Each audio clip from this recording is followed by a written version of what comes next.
Fucking Terran Gregory, whatever he's called. Get your own gimmick, buddy. Who's Terran Gregory? The guy who wears fucking goggles who works for Blizzard. What a fucking chump trying to steal my gimmick. Sling it, Gregory. Yeah, I fixed the echo. It's fine. It's fine. For some reason it didn't save our settings. I don't know. I'm still getting used to it. I'm still figuring shit out. So it's all good, man. It's all good. We'll get there and it'll be fine and dandy. It just has some stuff. Saved. Yeah, there we go. We're saved. So I'm more than happy. Yeah, cool. We're still starting Streamzilla out to make it the ultimate beast.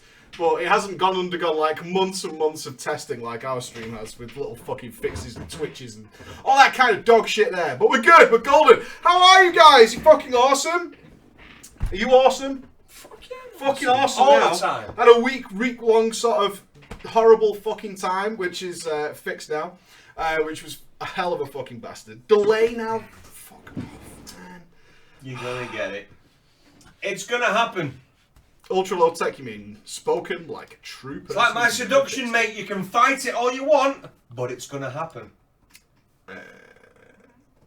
I'll let you fix it. I'm gonna have a little a mosey in my chair, mate. You're gonna mosey in your chair. The mods are saying it's good now. I don't know. It's always been good. Yeah, I know. Now Do we're you too know what, loud. mate? The people who say it's a delay, it's because they've got a thick head. No, They can't incorporate sound and visual at the That's same what you time. do to end up in a nightmare, is just assume everyone's lying to you. They are. But everyone tells me everything's good now, so I'm going to go with that. There are no delays. Excelente! Good shit! So, we were at the Blizzcon. I did get to speak to the devs, which was cool as shit, about all sorts of technical stuff, while under the effects of alcohol. And let me tell you, it is the best way to talk to devs. It's under the effects of the beer, mate. We met and hugged probably over 1,000 people. It's good though. Around the 25th of BlizzCon. I brought back some lurgy off one of those bastards. You did get the conflu. I was safe. I always go like... I don't, mate. I get right in there. Yeah. Real uncomfortably close, mate. You do get uncomfortably I do. close. You do get I do, uncomfortably it's what I close, do. which is fine. I'm okay with that. Yeah. I'm alright with that. A little uncomfortably close is fine to do. But we hugged a fucking lot of people. I hugged you. If I got hugs from you, give me a hell's yeah, man. Give me a hell's yeah, because that was a lot of people. A lot of hugs, mate. We had a debate about whether we do BlizzCon wrong, because none of the other content creators do it like we do it, and whether or not we're fucking up in some way, I don't know. Because all we do is we just like stand there like this, and we just form this mass, and we just stay there, and then we move about 100 yards and we do it again. And we do that for 2 days straight and night. People come to it though, and the beauty of it is, if you're not having fun, then you're not going to like the event. But you had fun, didn't you? I had a wild good time. And so did everyone I had else. a fucking wild good time. Yeah, it was fucking awesome. Well, the worst thing is, last time we were at BlizzCon, the amount of people who contact you saying, "Oh, I was looking for you all weekend and couldn't find you." We had people in the bar, which is why we had a huge mass of people in the Hilton bar, and people saying they couldn't find us. I had a guy say that on the last day. Yeah, I took a step back immediately, bro, and said, "Bollocks, bro, bollocks." But we did get to meet a hell of a lot of people. We got to say hi to a lot of faces who we didn't expect to, which was all good, and we'll get to that shortly. But first of all, I want to kick off the stream with a little bit of controversy. Oh shit. Fuck Chicago O'Hare Airport. Oh, fuck you it. motherfuckers. If it wasn't for your Cubs win, Cubs win! I would have been all over your ass. Because you fucked us not once, but twice. Why? Why do you fuck people so hard? Like, bend over and slip it in all Do you know what I like though, day. mate? All the signs on the way in, international flights this part is, and it says, "We've separated the lines to make it more efficient and a speedy process through your actual check-in." And it's like 12 different lines depending on your criteria. Have you been in the US in the last 2 years? We both have. We queued up, we got 2 separate tickets and split us. How long did you take to get through? Let's tell the story here, right? So we did the massive flight from Manchester, and Manchester was crisp. As always, mate. Manchester. We don't fuck around. Manchester was crisp. So we got landed in Chicago, and we had 3-hour layover until we were flying to California. So we were like, oh, that's cool. We even debated, idiots, debated whether or not we could pop out of the airport and have some shenanigans in Chicago and say hi to the Chicagans, or whatever. Chicagians, or whatever it might be. So we landed, got into the queue, massive queue, and then I saw a separate queue for people who've travelled to the US before. I was like, bro, we're over there. Yeah. Shorter queue, right? And they gave us an individual terminal that was like scanning all your shit. and you had to register it and stuff. So we were reading it. They had 4 questions, and one of them is, "Are you here to commit genocide?" No. Yeah. Are you fucking kidding me? Like, what are they going to do if you do that? Oh, you lied. You lied. One of those, are you going to commit genocide? Are you here to be terrorist? And something else about terrorism. And then the 4th one is super terrorist, right? That's what it was all about. Like, he's just like, are you a mega terrorist or not? I'm like, are you fucking serious with this? So we had to do it individually, even though we were traveling together. So we were both at my terminal, reading through all this nonsense, which is about 12 screens of fucking shit. Scan your passport, scan your hands, scan all this. Answer the fucking questions. And they had these 4 questions. So we read them at my screen, but it was taking forever, and the terminal next to us came free. So we said, like, you go to that one because we're going to be here for fucking forever otherwise. So you went over to that next one. Obviously, the same questions pop up for you, and we've already read them. I'd finished mine. I was stood with you at this point, and you were like, no. So then we get a receipt, and the receipt apparently was for the connecting flight. Yes. Because we had to... Nobody fucking told us that, by the way. No, they didn't. No one told us that, so we had to fucking do that. So we walked to the woman, and yours had a big black cross through it. Which was fucking terrifying. Terrifying. You had a big black cross on yours. I was like, oh, here we go. And then thinking, what could it possibly be? I'm like, nothing. Nothing could possibly be wrong here. Like, we did all the pre-checks before we flew, did everything. Get to the woman, and she goes, oh, looks at mine and goes, okay, you're through here. And then to you, she went, right, you're over there. And I was like, okay, that's weird. My queue was about 5 minutes. Your queue was 1 hour and 20 minutes. And it was all to do the same 4 questions again, but with a guy person to person. And the arsehole on the other side, he says to me, what was it? I think he said, what brings you to this? No, what did he say now? What brings you to Chicago? I said, oh, I'm passing through. I'm actually going to LA. He goes, oh, well, LA's in America as well. So I said, Yes.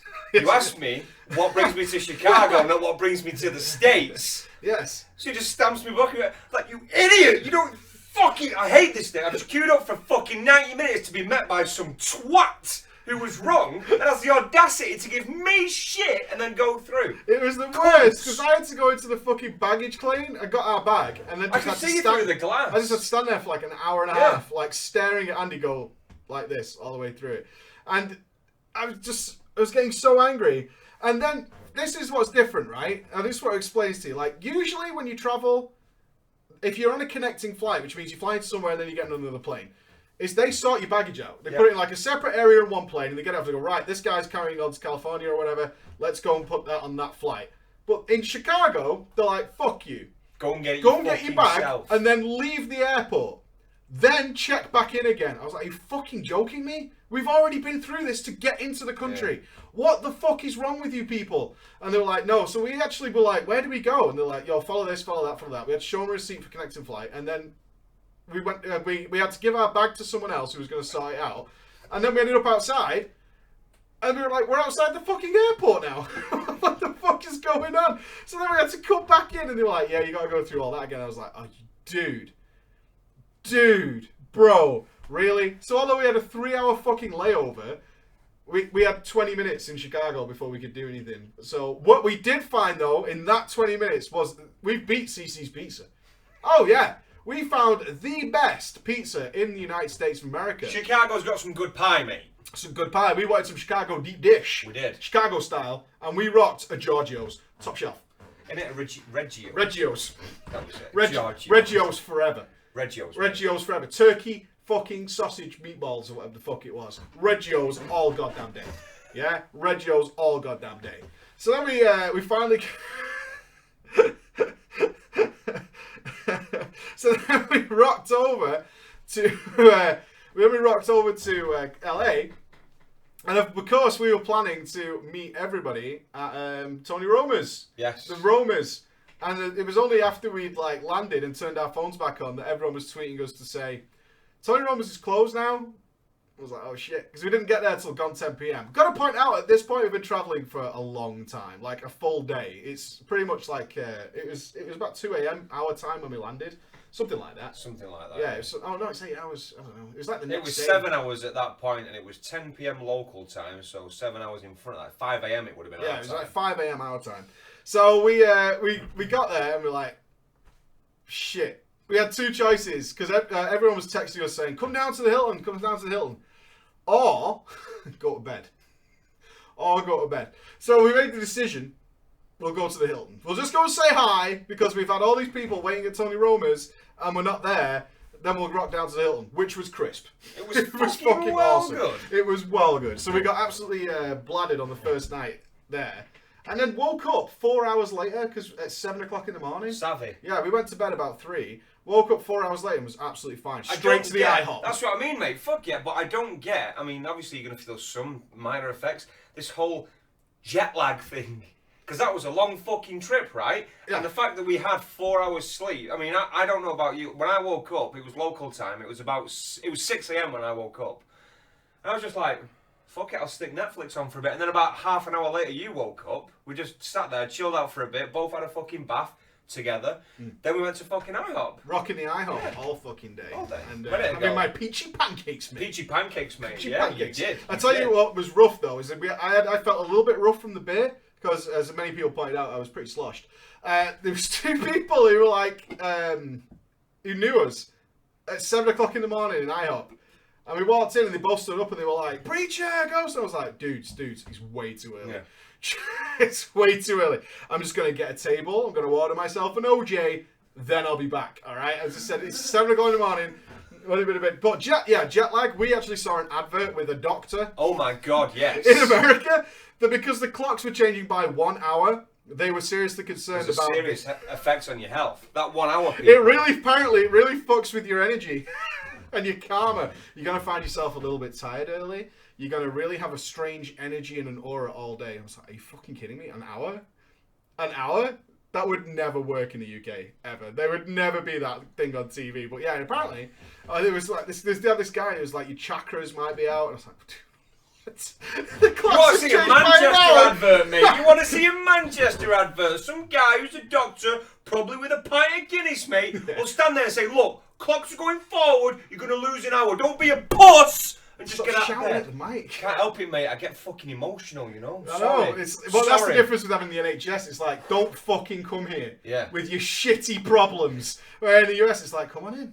We'll charge you $1,000. Yeah. Come on in. That's it. You got bad energy today? I'll help you out. Oh, shit.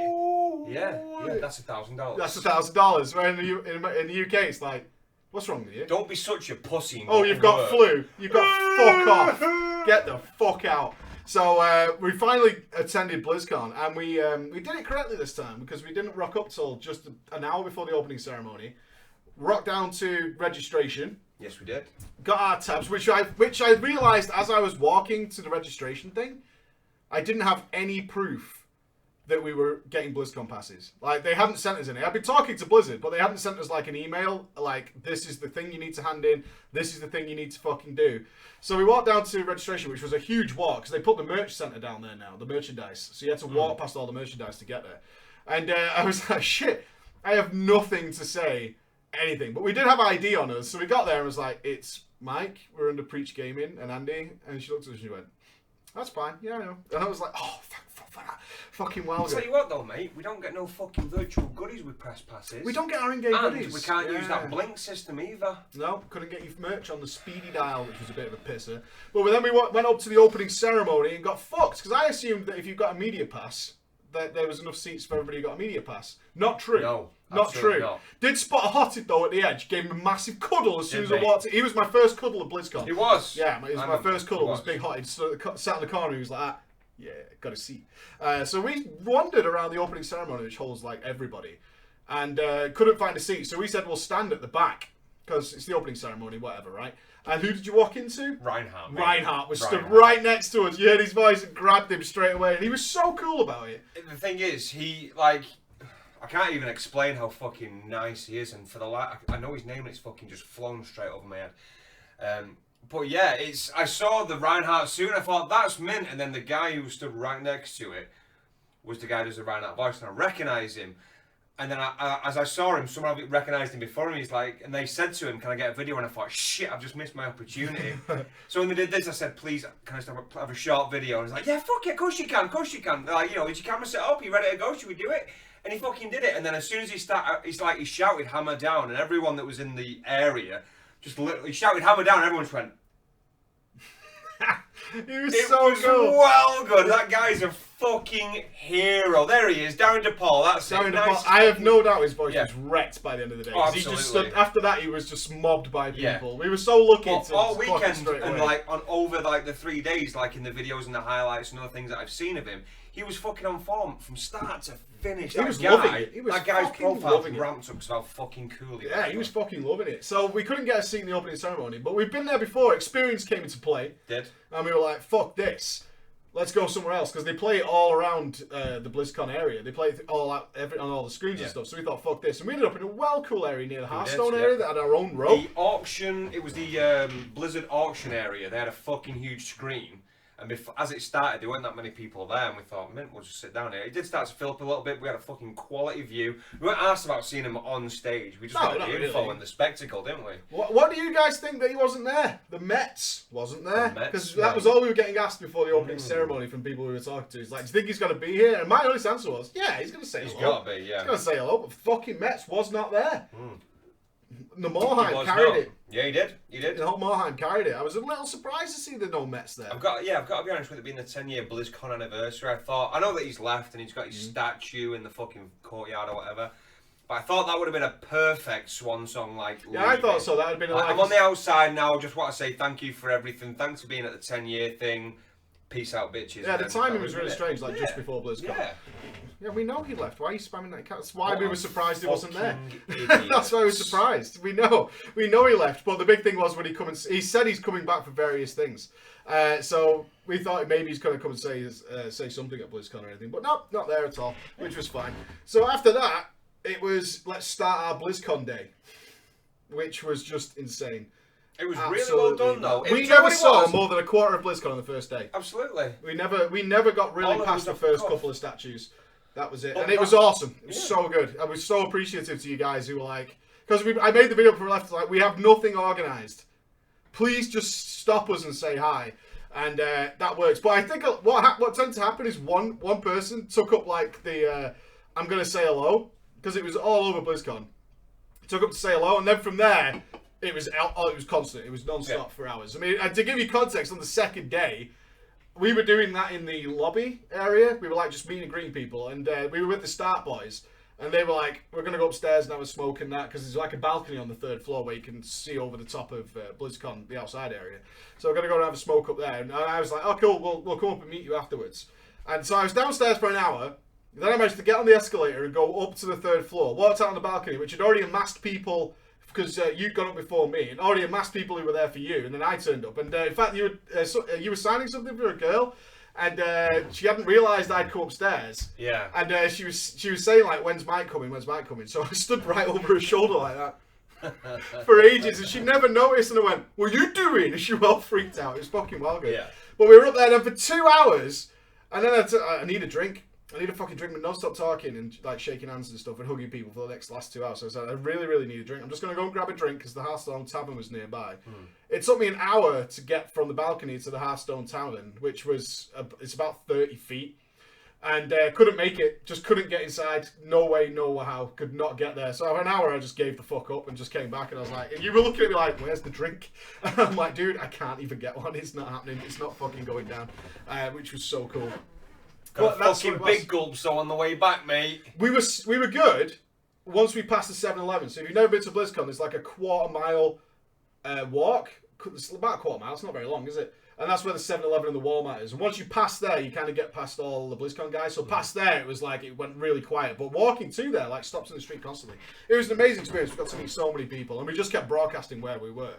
So we finally left. After not seeing any of BlizzCon. We didn't see a fucking thing of BlizzCon.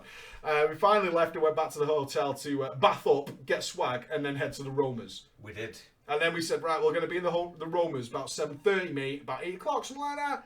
Turned up, loads of people there. It was fucking cool. So we all had dinner together, which was swag. Jumped in some taxis, and then the Hilton kicked off, which is a thing. It was well good, man. It was well good. So It I was didn't really well buy a good. beer, which is great. I didn't even buy a beer. Everybody bought us a beer. So there who walks in first from the Blizz team is Celestalon. He's stood there. And Celestalon is pretty bladdered, I'm going to say. Yeah. Pretty bladdered. But he spots me, he's like that, because we'd missed each other at the last BlizzCon. So went up to it and he was like, "What did you think?" Because they knew they'd nailed it during that the WoW panel. They absolutely knew they'd fucking nailed it. So I was like, "What do you think?" And then we had a little bit of back and forth, but he was well smashed, and I was pretty hammered by this point. So it was just like the most ludicrous, slurred conversation ever. And then he was like, "Oh, that's cool. Is there anything you really dislike?" And I was like, "No." I said, "You guys fucking are just creaming it right now, absolutely fucking nailing it to the wall." Then he wandered off to meet other people because it's really hard to talk to the guys who have like a celebrity status almost in the Blizzard team. Like Ian watches the same. So we carried on meeting people in there. Met some super awesome people all night. Went to the Wowhead party, bumped chest with Sko and the rest of the Method team. And it was the next day when Watcher was there. Now, there's the Watcher story. I was in the Hilton and I was talking to someone who I don't think he's in the chat, but I have fucking eyewitnesses that this is how this went down. I swear to you, this is how this went down. Reindheart, weren't you? I was with Reindheart, and this is how this went down. And someone came up to me and said, "Oh, I've just been talking with Watcher, and I've told him all this and this that we should fix with Rogues."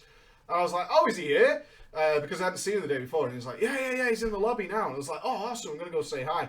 So walks in, and then he's hid himself at the back, like in the back near the toilets, is where there was like a little sit-down area. So he's at the back there, and I saw him. He was taking some pictures of people, and I was like, "Oh, cool, there he is." So I stood back, and I was like, I had my beer, and I was talking to Rent, and Red's going, "You gonna give me some shit?" And I'm like, "No, I'm just gonna say hi, man. They're fucking kicking ass, right? It's a really good weekend. It's their weekend."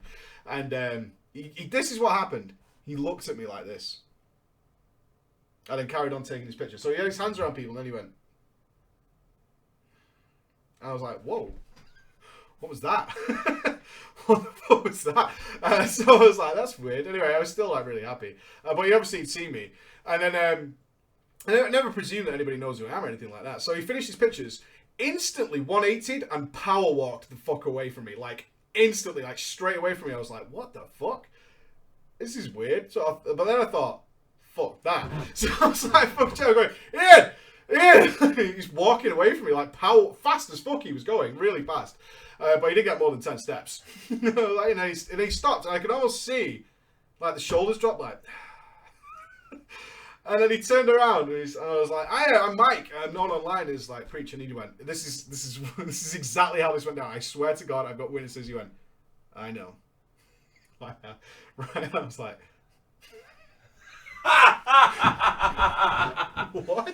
What the hell? And it wasn't a "I hate you" vibe, it was... This is what he was conveying to me. What the fuck are you going to start going on about? That's what it was. That's what it was. It was a "what the fuck are you going to go on about now?" Because it became very clear after being around him for a few minutes that there's a lot of really drunk Warcraft fans. Arseholes. Who are taking the opportunity for him to be out at Blizzcon to tell him what's wrong with the game constantly. And I can only imagine what he dreads coming down that fucking lift and walking into that lobby. Because it's just like... Here we go. And everyone's like, "You know what's wrong with Rogues? You know what you should do? This, and this. You know what's wrong with this? You know what's wrong with this? You know what's wrong with this?" And that's what he looked at me like he's going to fucking get me. And he's going to go on, and he's got to be polite and stuff. And then the second I went, "Dude, you nailed it today," and like shook his hand and stuff, he instantly switched. And he was like, "Oh, thank God." It's like, "Yeah, we fucking nailed it today." I was like, "You look so happy." And I said, "I didn't think you were going to say anything." And then you walked out and you had that slightest little fucking grin.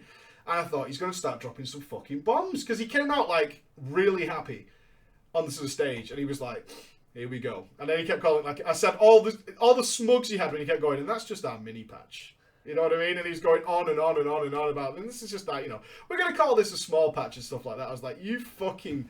The smugs on his face was like, "Yeah, we're kicking ass and taking age." And he fucking knew it as well. I was going on about that, and he was like, "Oh, that's really cool. I'm so happy. Is there anything you didn't like?" I was like, "No, there was nothing that you said in that panel that I thought was terrible." You know what I mean? Nothing at all. It was all, overall, like 99.9% of it was fantastic. Absolutely all things we wanted to hear. It was the switch, though. It was like, "Oh, fuck." Because it wasn't like, "I hate you." That was, you could get away from that, but his vibe was, "I've had a night full of this. I don't want it." And I don't want it from you as well. Yeah. And especially because as you can also imagine from him, like, doing what we do, if it had been a really awkward, bad experience, I might be on here saying, yeah, he was a dick to me, or you know what I mean, I was trying to talk to him about these and he was just fucked me off and all that. So that's all going to be going on in his head. But I was like, fuck that, this is your weekend. This is well good. You fucking nailed it completely.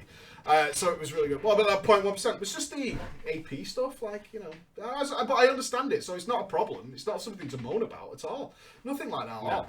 So that was about the limit of our interaction because, as you can imagine, the most celebrity status devs get hammered. But what was better, and you guys are probably a little bit more interested in, was the plainclothes undercover devs who were gangster because no one knew who they were, but they did know who I was. And so while we were talking to all the fans and stuff like that, every now and again, someone would come up to me and he'd be like, yo! And then he'd go, I work here. I work on the WoW design team and all that stuff. And I was like, oh shit, really? He's like, yeah. But they were having so much fun because they could completely undercover. No one knew who they were. And they were talking to us for ages about all sorts of stuff, which was fucking awesome.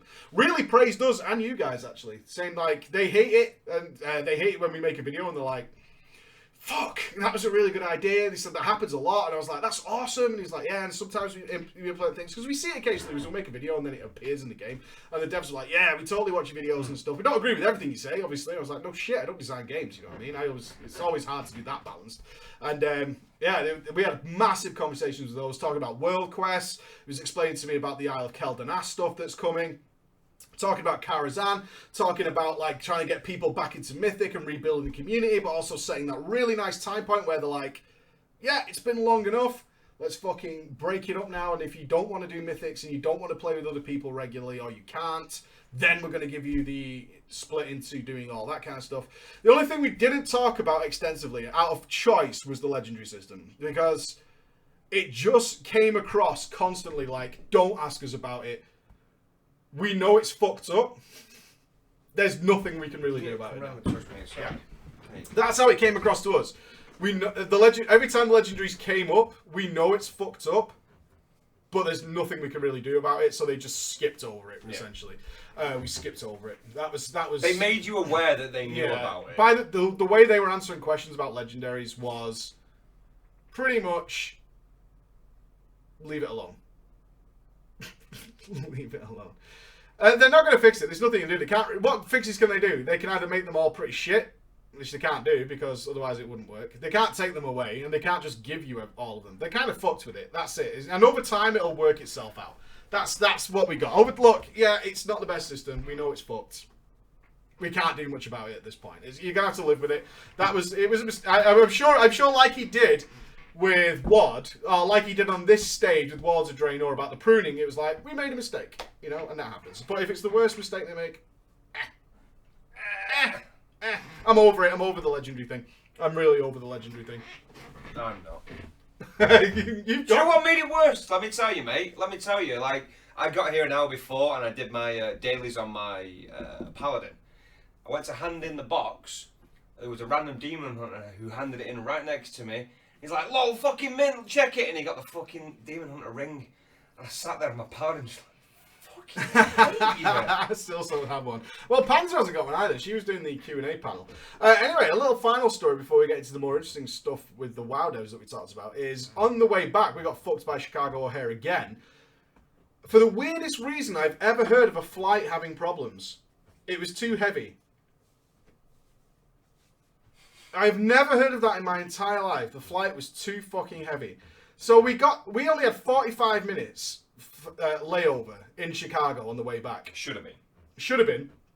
Now, what got really bad is our flight from Anaheim got delayed for that long. So we were almost sure we were going to miss our flight. And the whole plane was freaking the fuck out. Freaking the fuck out. This is why it got delayed, right? We were all on the plane, ready to go. And then the captain comes on. This is after the delay, though. That was a different thing entirely. No, this is in Anaheim. This is in Anaheim. We were going to Chicago. This is when this happened. Oh, fuck. Yeah, two separate things. Yeah, so this is in Anaheim. And the captain comes on, and he says, we've got some spare seats, so we're going to let 5 people on the plane. And I thought, all right, you know, whatever. And then he said, because we've done that, we've now missed our runway leaving time, and we're now going to be really late. But no, at first he said... that's the first one. That is 100% the first one. The first one was, but we've been put onto a secondary runway. No, that was because we'd lost our first one. He said we've got a secondary runway. That's what I mean. Then he cancelled that one. That was after. Then he said because the wind's going the opposite direction, Yes. we're going to have to get put in line on the main runway. Right, the first one was, we're letting 5 people on the plane, we've missed our runway slot. Then he said, don't worry, we've got access to a secondary runway. Then he came on a couple of minutes later and said, sorry, the wind's going the wrong way, we can't use that runway, we're going to have to go back to runway 1, we're going to have to be late again. Now, we had a 45-minute layover, but apparently there was other people on the plane who had like 20-minute layovers and were starting to get really fucked off. Then, about 10 minutes later, he comes on and he says, sorry, the plane's too heavy, 5 of you have got to get off the plane. And then the woman, the stewardess comes on and says, I know it sucks, but we're not going anywhere until 5 of you get off the plane. And then she just put the mic down. And that was it. And everyone's like, what the fuck? You've delayed us to add 5 people, made us probably miss our connecting flights, and now you're telling 5 people to get off the plane. This is what's happening right now because you wanted to cash in on those 5 extra seats. This is the way this shit's going down. So it wasn't the 5 people who got on last.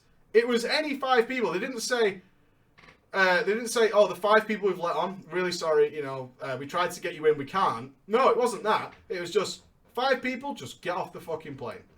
So they offered a $500 voucher to get a flight, and if they couldn't get you a connecting flight that night, they'd give you a night at the Hilton. So some guy was like, I'm in no rush, he gets off. Someone else gets off. Someone else gets off. Then it comes to passenger number 4, and he was a large fellow. He was a large fellow. Then who the fuck stands up? Panzer. Panzer stands up. And I'm like, oh shit, Panzer's there. And she walks to the front, because she's like, it's $500, and I'm in no real rush, right? It's $500, and I'm going to get a night at the Hilton probably. Walks to the front, and they look at her. And then they look at the big guy who just got off, and they go to her, you go sit back down. She was well fucked off. She was like, what? I was about to get $500 for free flight. I was about to get a night at the Hilton, and like, she's too skinny. So they looked at her and they went, you're not making a difference to this flight at all, because she's so tiny. And they like, sit the foot back down. I was like, I tell you what though, there was a guy sat in front of us, and the 5 people they put onto our flight, they also got a $500 voucher for going onto our flight, onto our connecting. Yeah, they must have flight. been going to a different area than flying somewhere else. The guy sat in front of us was speaking to the people next to him. He's like, because he took the money for getting off as well. He got $1,000 flight vouchers and a night in the Hilton. That motherfucker's first class. Yeah, man, he was fucking loving it. Skinny shaming, yeah, triggered. It was so funny because she turned around and they were like, trying to help you out, and they were like, no. They just looked at her and went, no. We're not talking about you.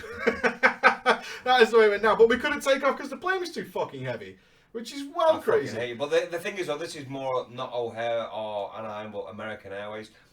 The fucking staff, the air hosts and hostesses, were so one side or the other. Really, really nice or arrogant. It was specifically the Chicago teams were awful. They were so fucking rude. Constantly. The Chicago teams were so rude. So it was the team that carried us from Chicago to Anaheim, and then the team that was Chicago to Manchester were twats. They were so fucking rude all the time. But we got to Chicago, and we had he sped up. Like the fucking captain was like, "I'm aware you've got a load of connecting flights. We're on this motherfucker." And he must have he hit the fucking accelerator like a bastard. And we got there with 20 minutes to spare. So we got off the plane, we got 20 minutes to walk, luckily we only had to walk about 100 feet, and then we were at the next gate to get on. And we got there, and it was like, right, cool. About to board, nothing happens. Flight's taking off in 5 minutes, nothing happens. Then he gets on the mic, and he goes, there's a problem with the plane, we're going to delay the flight till 9 o'clock, or 8 o'clock. I think we were supposed to take off at 7, we're going to delay it till 8. The fucking dickheads delayed it like 3 times, but would not let us know until the fucking hour we were supposed to be leaving. So it went from 7, nothing said till 8 o'clock, and then 8 o'clock on the nose, it was like, we're delaying it another hour. And again, till 9 o'clock, and then 9 o'clock, we're delaying it another hour. I was like, motherfucker, what the fuck is going on? And then we ended up sat at a gate where all the stewardesses were, who were on our flight, and they were saying, we've never heard of anything like this. We don't know what's going on. No one's telling us. Not even us are allowed on the plane. All this fucking shit. So we were delayed forever. Getting back was a fucking nightmare. But we did get back, so that's all good. We got our Blizzcon packs in the case. You seen these things? They're fucking so cool. I don't mind not getting the in-game awards for getting these. do. No, I'm good. I'm going to speak to someone about that. I'm going to complain. I can contact the girl and see what she says.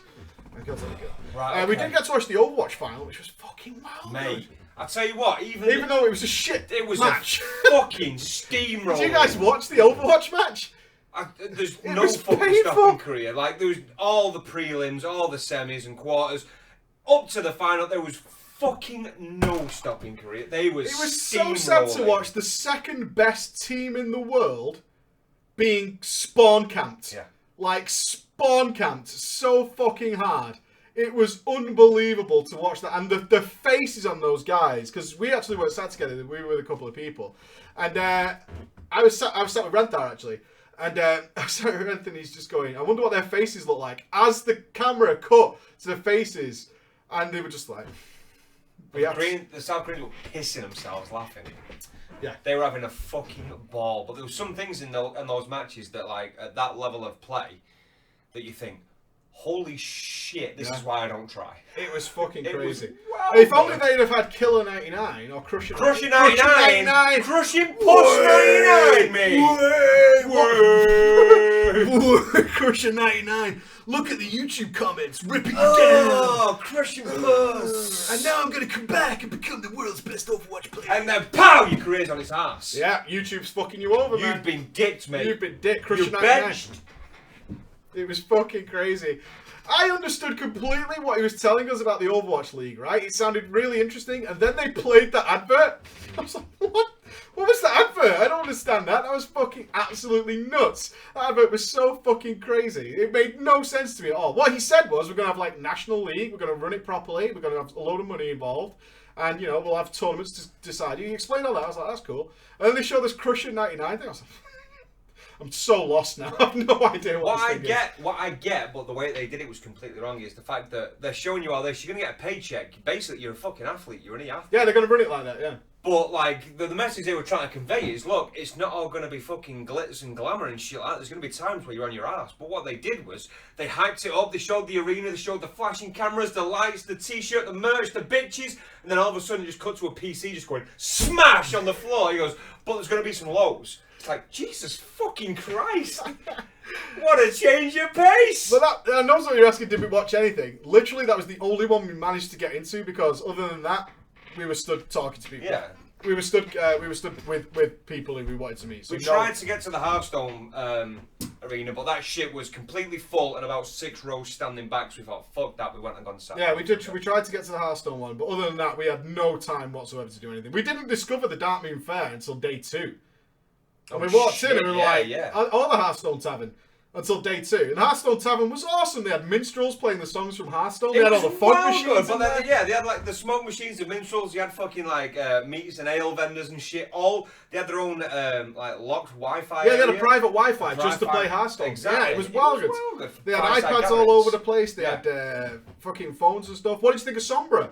The way that they revealed it was so fucking... I called it. I didn't think it was real. But I saw a lot of people like, oh, they're well fucked up, they're well fucked up. I was like, no, this is well obvious. I didn't know that there was a thing like Sombra's going to hack BlizzCon. Yeah. I had no idea. But when it started happening, I was like, oh, this is cool. This is obviously intentional. But it was... lovely. It was lovely. I like the way that they did it into the live event, which then went into like the shorts. And then a little bit of the gameplay. But again, I had to watch people playing it because I can't play it. Yeah, that's true. That's true. Lefty fucking curse, mate. Yeah, but I am excited to. I am excited. We didn't play. We did go in the media area to play the computers because we did luckily have media badges. Thank you, Blizzard, for that. And that gave us access to the private playing area where you didn't have to queue up to play games. You could just go in and play games. So we were so tired midway through day 3. This was after we'd done all that balcony stuff and all that. We were like, I need like some time just to sort of reboot my head. So I said, why don't we go in the media area and play some games? But the only game we wanted to play when we were in there was the StarCraft 2 co-op missions. That's what we did. We played the StarCraft 2 co-op. I didn't have a fucking clue what I was doing. I could tell. I think I had like 100 units. I had like 6. You had like 4 Void Raisers. That's like, I got this. But yeah, it was pretty cool. It was nice in there. It was very, very chill. I think we were in there for about 40 minutes and then we joined everybody. Yeah. I mean, we're actually doing an interview with Bay tomorrow. I don't know if you know that. I didn't realise it was tomorrow, but it is tomorrow. 13th tomorrow, is it? Yeah. Yeah. So we might be late for the raid. So we're going to be on Fat Boss, Final Boss. Why do you guys have such similar names? We're on Final Boss with Bay tomorrow with Nobble. With Nobble, mate. Me, you, and the Nobbler.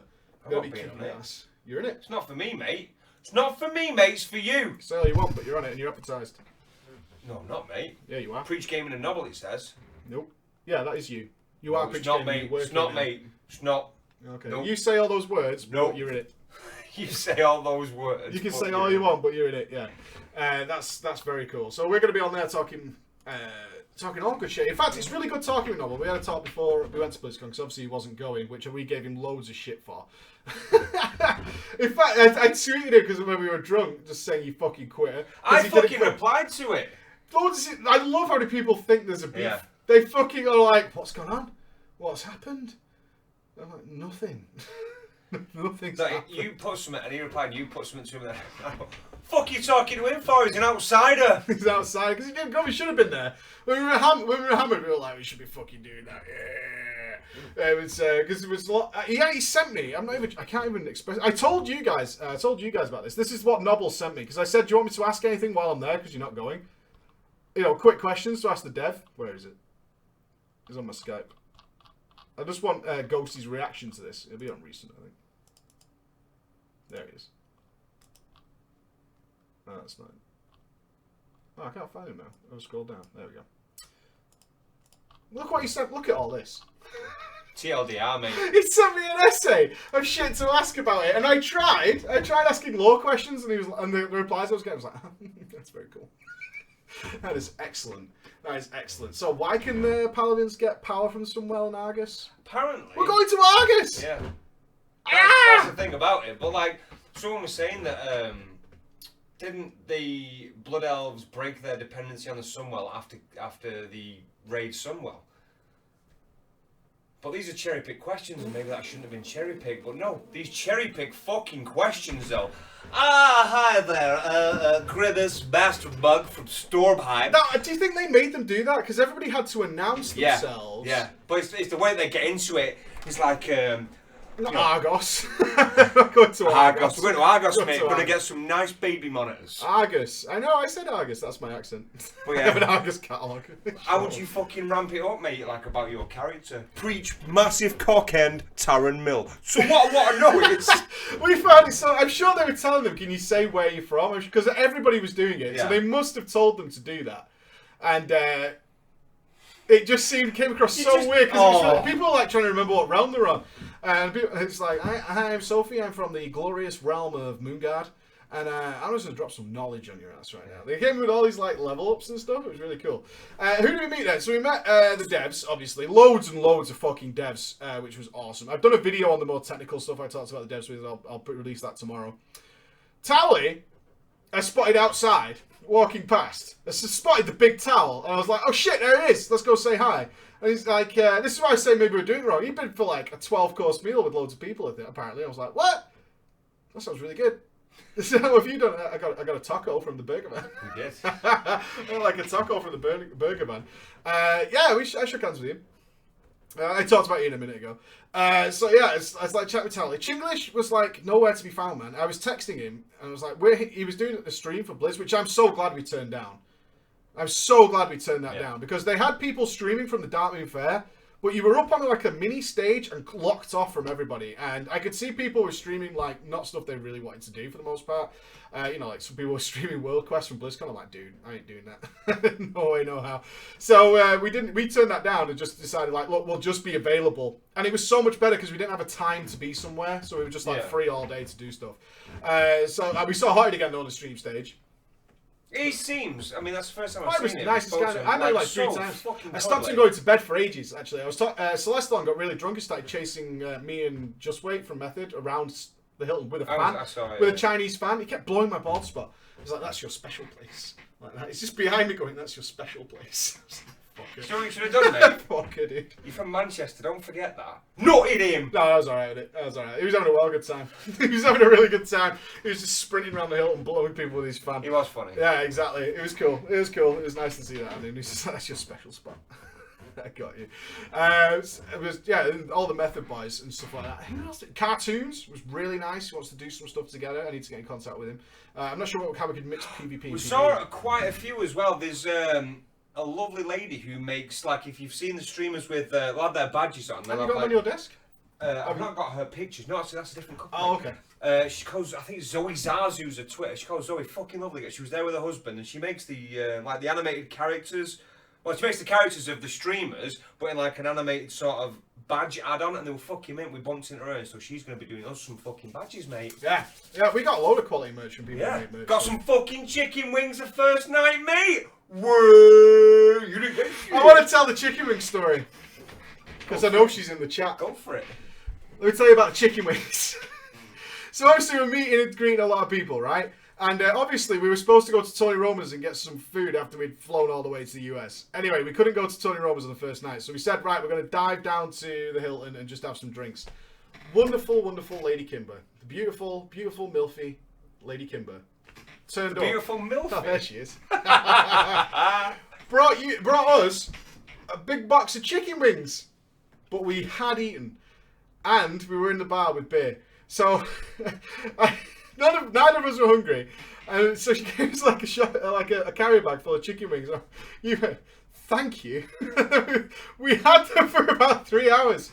Like, what the fuck are we supposed to do? I was like, it's nothing. We're obviously really grateful. I just don't want any chicken wings. So I said, can we just leave them somewhere? But you refused to out of politeness. You're like, I'm not going to do that. I'm a fucking gentleman. I saw you for hours after that with these fucking chicken wings. It must be so see, cold and awful. You'll see loads of crowd like pictures of people like who've asked for a photo, and I'm stood there with a beer and a bag of chicken wings, and I'm like, he had them all fucking night. Yeah. It was so good. Oh, there's so many jokes that came out of it. Just all the bants that came all out about of the it. chicken wings, mate. All the All puns that for chicken days. wings. Didn't see Bajura this time. He was super busy. He was doing all the announcing and stuff for the WoW Arena. Oh fuck yeah! Yeah, he was there, but he was floating around. I talked with Jesse Cox, which was nice. I talked with Jesse. Also realised, this is going to come across really twatty, but you can probably understand it. Realised Swifty, no idea who I was. I never expected him to. But at the same time, kind of thought maybe he would because we're on WoW streams and stuff together. It's been years, we've both been doing the same thing. And he looked at me and he went, oh, yeah, and what's away? I was like, oh, that's what I mean, though. Wow. Regardless of like, I'll put a leash on it, but regardless of us being in the same sort of business, if we were just a random fan in the crowd, and you said, "Hi, Swifty, how you doing? It's Preach," and he went, "Hey," and Karen got on the estimator, and I stood there and I thought, I just didn't like it. It was like, I well, thought, that's what wow, I'm saying. how disconnected you are from your I don't know, fucking man. I feel like we do it very, very differently. There's no doubt about that. But, we were just there, and so many people said this the same days. Like, I've seen you guys so many times, just surrounded by people since you've got here. And I was like, that is all we've done. We pre-planned nothing. We had no time to be anywhere. We literally turned up at BlizzCon and just were wherever people were, and that was it. And people stopped us, and we just stayed there for hours. Like 8 hours, go and get fresh, then go and get some food. That is all we did over BlizzCon, and it was a well good time. That's what I was just going to say, though. In terms of us doing it like that, A, it never felt like a burden, and B, it made the fucking event. The fact that we'd always be interacting and having a laugh and shit like that. It was pretty clear most of the people were definitely doing some meet and greets and stuff like that. I'm not saying nobody was doing that, but definitely off to do like some networking type stuff. And I was like, we didn't do any of that. Yeah. We didn't do any of that. We were just chilling out. If someone walked by and I was like, hey, last time we saw Jesse. Jesse was in the bar. I was like, Jesse, chat with him and stuff like that. And that's how I spoke to like everybody who was a content creator. It was just, if they were there, they were there. If they wanted to meet us, like I was texting with Chinglish, and I was like, we're going to be in the Hilton straight after you finish streaming. But he also had to go to the Twitch party and stuff, which, I mean, we get invited to that stuff, but I don't really, it's like the last day. And we actually went for beers, and we were flying a few hours after that. But we just wanted to make sure nobody was like, I came to see you and I couldn't find you. And because that's awful. It's like they paid a lot of money. And then the last day we actually grouped by the door. Yeah, we stayed by the door just to make sure we got everybody. And the best thing is, because we had some experience with BlizzCon, which was... People don't realise when they go to BlizzCon, they think BlizzCon is like the event. That's what you're going for the event. And you're really not. Like, the big party kicks off when BlizzCon kind of winds down. On both days. So you'll do Saturday, you go see BlizzCon. But again, you just kind of see... you just kind of play the games. You know, they had the weirdest WoW thing. It was a myth. They had a competition to do a mythic dungeon run. And I saw that with you, and I was like, that's fucking hype, I'll do that. That sounds really cool. And it was whoever got the fastest time in Mythic Vault of the Wardens got some big reward. And I was like, that's right up my street, let's fucking sort out. Because we had the Start Boys there, so we had Halloween who could tank, we had you there, but you weren't sure about your bindings, I think, because you're lefty and stuff like Trash that. man. Yeah. But obviously, over the course of the weekend, about 60 people said, let's do the Mythic Dungeons together. I was all for it until I found out it was get this, especially for the Raiders and stuff out there, it was a Mythic +4 in 870 gear for everybody. That's what it was. It was like, no. That's what you find in fucking trade chat. Yeah, pretty much. Mythic +4 must be at least 870. Yeah, it was so weird that it would just be like a drag. Just a total drag. There's no... And the queue for it was unfucking believable. It got to 2 hours when one of the guys who came to us on the balcony said, we've just come out of it. Now yeah, he'd been there for like 2 hours. Yeah, he'd been there for 2 hours. Yeah, it was so easy that I just lost interest at that point. And again, most people, because obviously we're PvE focused, so everybody was like, do you want to do it? And I'm like, I do want to do it, but one, I'm not queuing to do a Mythic +4 Vault of the Wardens in 870 gear for 2 hours. I'm not doing that at all. So I was like, I see 870 for Mythic 0. Yeah, I'm just saying, relatively speaking, that is like crushing that place so goddamn hard. Really crushing that place. So I didn't do that, which was a pity. I was kind of... Was there anything you missed out on BlizzCon? I don't think so. We kind of had a bit of a wander around at the end. I think, yeah, the only thing for me was missing the Hearthstone final, but I wouldn't say that, I was bummed about it, because obviously I got to see it literally the second we left. I'd like to have gone for the StarCraft 2 final, but we were just too busy. We just couldn't get in there. It was impossible. We'd never have made it to that. I mean, like, all in all, this was a million times better for me than last time we went. Yeah. The interactions, the fact that we not only did we interact with people all day, every day, but we got to see nearly everything. We went to the StarCraft arena, went to Dartmoor Fair, the Hearthstone area, the streamer area, the fucking balcony. Who did I get called this time? Who did somebody think I was? Do you remember? Last time I went to BlizzCon, it was Heels versus Babyface. Someone thought I was Heels versus Babyface. Who was it this time? I would have knifed that. Fuck! Someone was with his mate, and his mate knew who I was, and came up and said hello. That's how that's how we met him. He came up and said hello. And his mate went, "Oh, I don't know who you are. Are you that?" I'm sure, I can't remember who he fucking called me. It was so strange. It wasn't Soda or anything. We saw Soda in that. We did talk to them though. Yeah, they were sat in front of us at the thingy. But they were like, they guys travel as a heavy mob. I don't know They guys travel as a heavy fucking mob. He tries to look important. He just looks a cunt. I don't know where that hatred comes from. Fucking hate him. Yeah, it was a bad mate. That's all. I got called Heels versus Babyface at the 2014 one. Because a guy like waited for me and asked me to sign his poster, but didn't know who it was, which was really strange because he'd like waited to do it. It was at the YouTube booth. Oh, I remember that one specifically because it stuck out because it was like, you waited to do this, like because we had a 2-hour queue at the YouTube booth and he was right at the end. I was like, really? You waited 2 hours and then he said, "Can you sign this? Your Heels versus Babyface, right?" I was like, "No." I don't know. I can't remember who it was called this time. I don't think it was a WoW streamer. I think it was some. No, it wasn't. It wasn't. No, it was some really weird one. It was some like a Diablo 3 streamer or something. Was it King Congo or something like that? No. I can't remember. It was so fucking weird. It was so bizarre. But overall, BlizzCon was fucking awesome. So I have done a video on the really specific stuff. Can we gauge some of your reactions to some of your stuff? Then I'd love to see it. We did do a video the other day. I think over 100,000 of you watched that. Let's go through the list of fucking awesome sauce that came out. That was the best WoW panel ever. And I tried to get it across in the video, but the hype in that fucking room, when every little piece of information was dropping, was fucking incredible. It was incredible. The atmosphere was awesome, because we were expecting nothing, because the opening ceremony was pretty gash. What? Besides the Sombra thing, I think was the main thing. Of the opening? Yeah. Yeah, the Sombra thing was pretty cool. So we sat in that panel, and I was like, ugh. This reminds me of when we heard about naval shipyards and shit. So, RIP D4, apparently. Everyone was expecting Diablo 4. Everyone was fucking expecting Diablo 4. Oh, the Necromancer was announced, which everyone knew the day before. In the Hill, that's all people were telling us. It's like, oh, the Necromancer, so, it's an iconic class, but it's like, this basically does 90% of things that the Witch Doctor does. Bring the fucking Druid in. The Druid would have been the dream for everyone, because everyone's fixated on the Necromancer. It's probably just me, and if you're salty about that, fair enough. But everyone's fixated on the Necromancer, and then the things that it highlights in the show, it's just like, summon your armies of the dead, and corpse explode everything, and it's like, oh, so Witch Doctor then. Well, it's not a Diablo player, I wasn't that hype about it, but there we go, I'm not going to be hype about Diablo stuff, am I? It's not surprising. But the WoW panel was so fucking good. It was so... I mean, it got to the point where we were, like, missing a raid, because he didn't mention the Nighthold, and everyone's like, well, where's the Nighthold? We were going to the Tomb of Sargeras, and then we're going off to Argos. Gonna call it that now forever. And where's the Nighthold? Where the fuck is this shit going on, man? It was absolutely nuts. And one of the best things ever is they just went, the Prooding was a mistake. Hunters are getting traps back. Rogues are getting concealment back. I was like, what is everybody getting? What is everybody getting? Are we all getting something back? I want like Leap of Faith back for all pre-specs because it's fucking awesome and it's niche and it's fucking great. And I want Gofiend's Grasp back for all the DKs. I want all the fucking shit. I want all the shit. I want alter time back for my mage. I would love to have fucking alter time back. Oh, the ways I could abuse that is so fucking cool. I was all just so fucking hyped for whatever's coming back. So just the fact that hunters are getting traps back. Oh, so fucking helpful. You need symbiosis. Symbiosis? Probably not, right? I mean, symbiosis was maybe. Maybe. I would love stampeding raw back for all druids. Oh, yeah. Please. I actually got to play when we got back. We got Karazhan. Obviously, I got back. That's why I filmed it. It was like, I've got to do all my world quests and shit. We had 3 days worth of world quests, which is really strange. I haven't seen that since the launch of Legion. We had to do the heroics. I had to do Karazhan with the boys. And I went in with a druid tank. And he stampeding rode me. I was like, oh my god, I missed this so fucking much. Oh man, I can't even tell you. I mean, that totem the shamans is getting alright, but I just want this fucking stampeding back. It's so fucking cool. Raptor strike, insect swarm.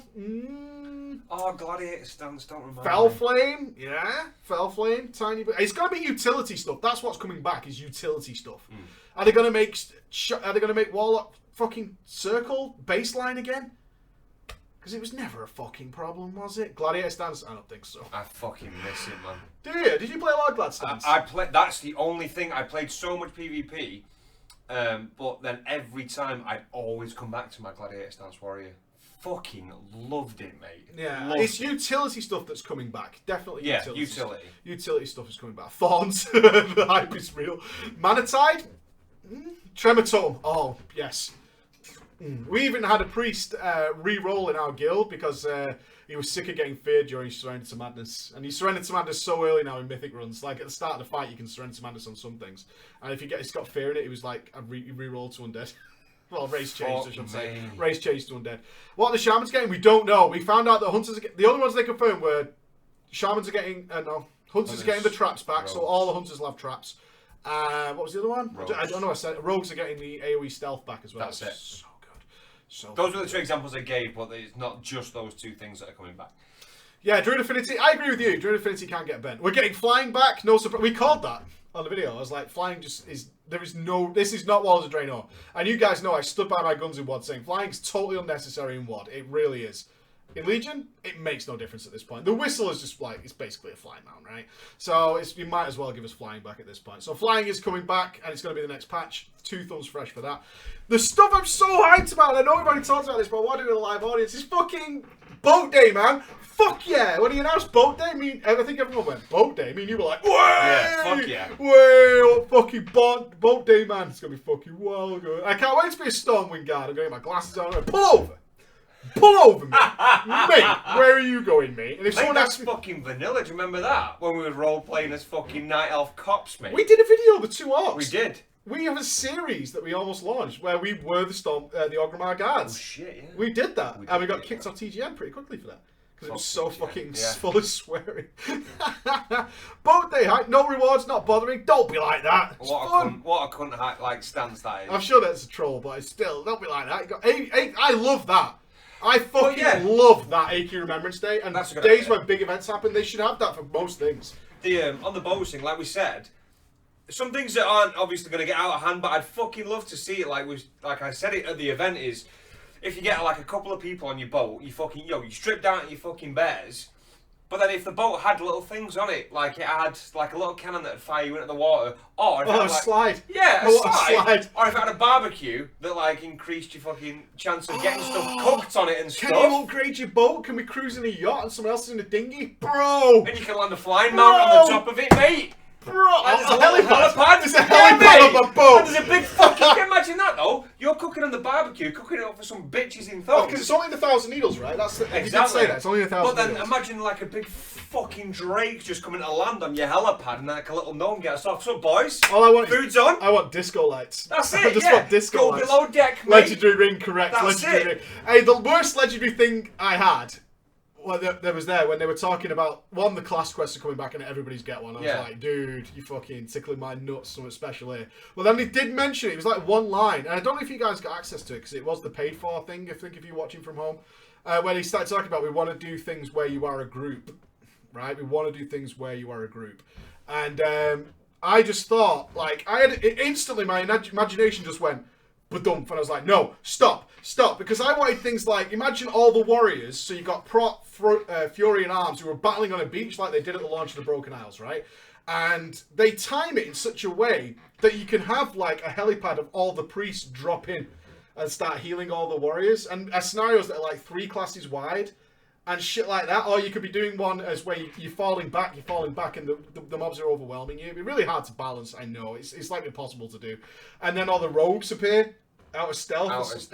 And the fucking demon hunters come in Halo dropping, mate. That's what you want. That's the scene you want to generate. I don't know how they could do it, but you want to generate the scene where all the priests could jump out of a helipad and they could all levitate into the fight, or all the demon hunters like block out the sun, you know, stuff like that. It goes dark and all the demon hunters are landing. Shit like that. I was like, that'd be so, because I want to feel like a mage. I would love to get something where all the mages get involved and we all do so. And even like you could have the scenario where you summon some real mage fucking crazy shit, like a big fire dragon or like something if you all summon it together. Yes, all the mages come together and summon this thing against the boss. It's like, mages, you must do this. So let's say, think of that Broken Isles scenario, like the launch of Legion, right? Where you fight that mob and it has the Alliance and it has the Horde on either side, right? So imagine you're fighting something like that and it's like all the fucking mages. You get announcements like, mages, you must use your power together. You get an extra button, because it's got to be simple, right?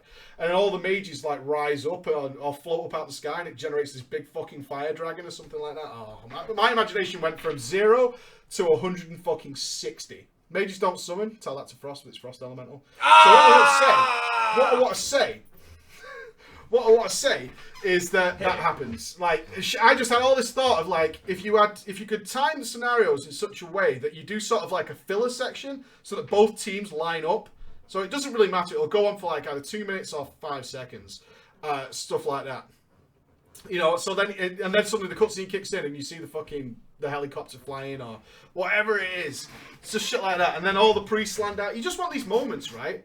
You want to see all the paladins come in on the charges. You want to That's see what you want. Is you want to be in the fields and all the paladins come across the field. Makes your class look fucking cool. Paladins on the fucking charges. I just said that. I'm agreeing with you. Right, yeah, imagine like, coming across the South Shore fields and things like that, and all the paladins. It's like a big fucking golden glow, and then they're just sweeping across the field on these paladin mounts and shit like that. Oh, mate. Or like when all the fucking when all the demons start coming over and it's like the fucking bear traps, like, oh shit, and then a load of hunters come out with the pets fucking dive on them. Well, the hunters should be in the trees, right? Yes! The hunters should be in the trees. All of this shit, but this shit is so easy to orchestrate on a smaller scale. On a smaller scale, like, and obviously it's not like it doesn't sound like a possibility of losing. But on a smaller scale of just like you said, like as a button press, nailed it. Boom. What? That Lord of the Rings fight where all the charges come down the mountain. Yeah, exactly. Which one is that? The Battle of... It begins with B. I don't know. And it Helm's Deep. Yeah. I know it is. Well, something like Helm's Deep where everyone's fighting in the middle, so you can have all the warriors down the bottom. On the third day, but it should be Horde and Alliance mixed together. Just classes together. Just the classes together. It should be the classes together. Yeah. But it's so stupidly hard to organise that I've probably just ruined anyone's day of imagining what that would be like, because there's no way they could make that work on a time when it fits everybody. Not on a grand scale. Not on a grand scale. They'd have to do it on like a time or something like that. They have to say it happens between 2 hours on a certain day or something like that. But either way, that's what he's just mentioned it, and that's instantly what popped in my head. I was like, it's well good. They're never going to do that. Bastard. I wonder how good these class quests are going to be, because they compared it to Green Fire and to Benediction. As somebody who did the vanilla, I don't know if you can still do it, the vanilla Benediction quest for my priest. I can tell you, not that involved, right? Rock Dalar and the Hunter one, a little bit involved, a little bit tricky in some areas, like counting all the things. But the Green Fire quest is tremendous. So I'm wondering where it'll sit in between Benediction, because Benediction was get an Eye of Shadow, which was killing elites, and get an eye from the chest on Major Domo. That was it. And then you had to do a little bit of a quest in the Plaguelands, where you had to wear these burning potions, immolation aura potions or something like that, and just heal some people. That was it. So I'm wondering where it'll sit between Green Fire and there. Like, how do they work in different specs? What's the Warrior one? Is it a prop one? Is it a Fury one? Will there be separate ones? I mean, they can't really do separate ones because then you'd have 4 individual ones for the druids. That doesn't really work, right? So how are they going to make that? I don't know. Unless it tests, you know what they should do? Make it test all disciplines. I think they'll do it in terms of I think it was my monk artifact legendary quest where you pick the people who are going to be coming with you. And maybe you don't have to pick it. Oh, you do that on the healer one. That's what I mean, yeah. So then, like, it automatically assigns you troops with you. One of them's going to take the damage, or you're going to take the damage and it'll get your healers and DPS and stuff. I think it's got to work like that. Yeah, the Green Fire quest was crazy good. Really crazy good. Fucking hell, what else was super hype? It was so much. This is what I said to him in the bar. I was like, you're just overall. Oh, they're going to split Karazhan up into Heroic. I was like, and it's in January, I think. It's like, that's perfect. It's fine. That is absolutely perfect. Because then we get, not only do we get Mythic Plus Karazhan, which I'm fine with, but well, everybody who's like had plenty of time to decide whether or not they want to be in the Heroic, the Mythic sort of arena, it's done with. Yep. You're right. You know, they gave you plenty of fucking time. And you're not up for it. That's fine. That's totally fine. You don't want to join that. Cool. You can now do Heroic Court Stars, Heroic Archway, and you can do Karazhan and Heroic as well. Mm-hmm. Because obviously we've incentivized you to do it. You're still not doing it. That's fine. That's fine and dandy. It's not for everybody. We get it. So I was really happy with that. I thought it was really fucking cool. I can't even... My brain, while he was talking about everything. Even just the revamp of the arena. He's like, no gameplay change. Oh, so of course, brawls. Dude. I can only tell you, watching the screen when everybody took off in the Eye of the Storm, I was like, what is going on in there? Is it balanced? No. No, it's balanced, but it's fun as fuck, mate. Or maybe it's not. They're experimenting again. They're just saying, let's try this shit out. No, this isn't even Legendary Ring. This is happening. That one, mate. Yeah, we're on that one. Just fucking throwing shit at the wall, see what sticks. What are you doing? Nothing, mate. Why are you doing that? You're trying to kill yourself. I could never give you the mice. Will it be balanced? I promise it won't be. Yeah, and the throwing in the Brawlers Guild's coming back. Get off, you're distracting me. You crazy distract me when you do that. Yeah, the Brawls look good, right? That's something to introduce in. Yeah, we'll take a quick break and then we'll finish up and we'll have some drama and all that good shit. I was going to do VR tonight, but I've discovered a problem, is I have no idea how to stream VR with our current setup. I know it's possible, I'm just not sure how to do it. Isn't it just showing your monitor? No, because it uses the same port. Anyway, there's a technical problem with it, but I did download it as a VR game as well. We can't actually play it, which is a bit of a pisser. So when we get back, we've got some cool announcements for you guys, in fact. Oh, it's not even the right PC, it's this one. All right, we'll be back in 2 seconds. Well, more like 2 minutes. We'll hear that Blue, really? Blue Dabbity. Blue Dabbity. I would beat off a guy. Would you... Beat off a guy? Yeah. Well, I know you do that, but I'm just curious as to whether you do it tonight. For no reason. Separate subjects entirely. That was my throw. I love this. A fucking really generous donation from James. Thank you so much, James. James, mate. For and life. 2 other really great ones as well from Alan and Dean. Thank you so much, guys. Thank you. It's been great. So, before we get into some drama then, you can swing buying Vive. Good. Do it. It's awesome. It's fucking awesome. The more we can do, the better. The problem is, for us, Vive videos are very difficult to translate. The live shows are really good with the horror stuff. That's really good. But Vive's very difficult to translate to video, unfortunately. Which is a shame because it's so good. So good. Right then. So, on Monday, things changed. So you might be wondering, let me get a little cereal on you. Andy's on board full time. Hello. And that's worked out really well. You guys have noticed an obviously increase in the video editing quality. Even when it was just me that did it. But you got all the credit, which is fine. No, I said that to everyone who I met at Blizzcon, mate. If you watch one of Mike's videos and something looks well good in it, I did it.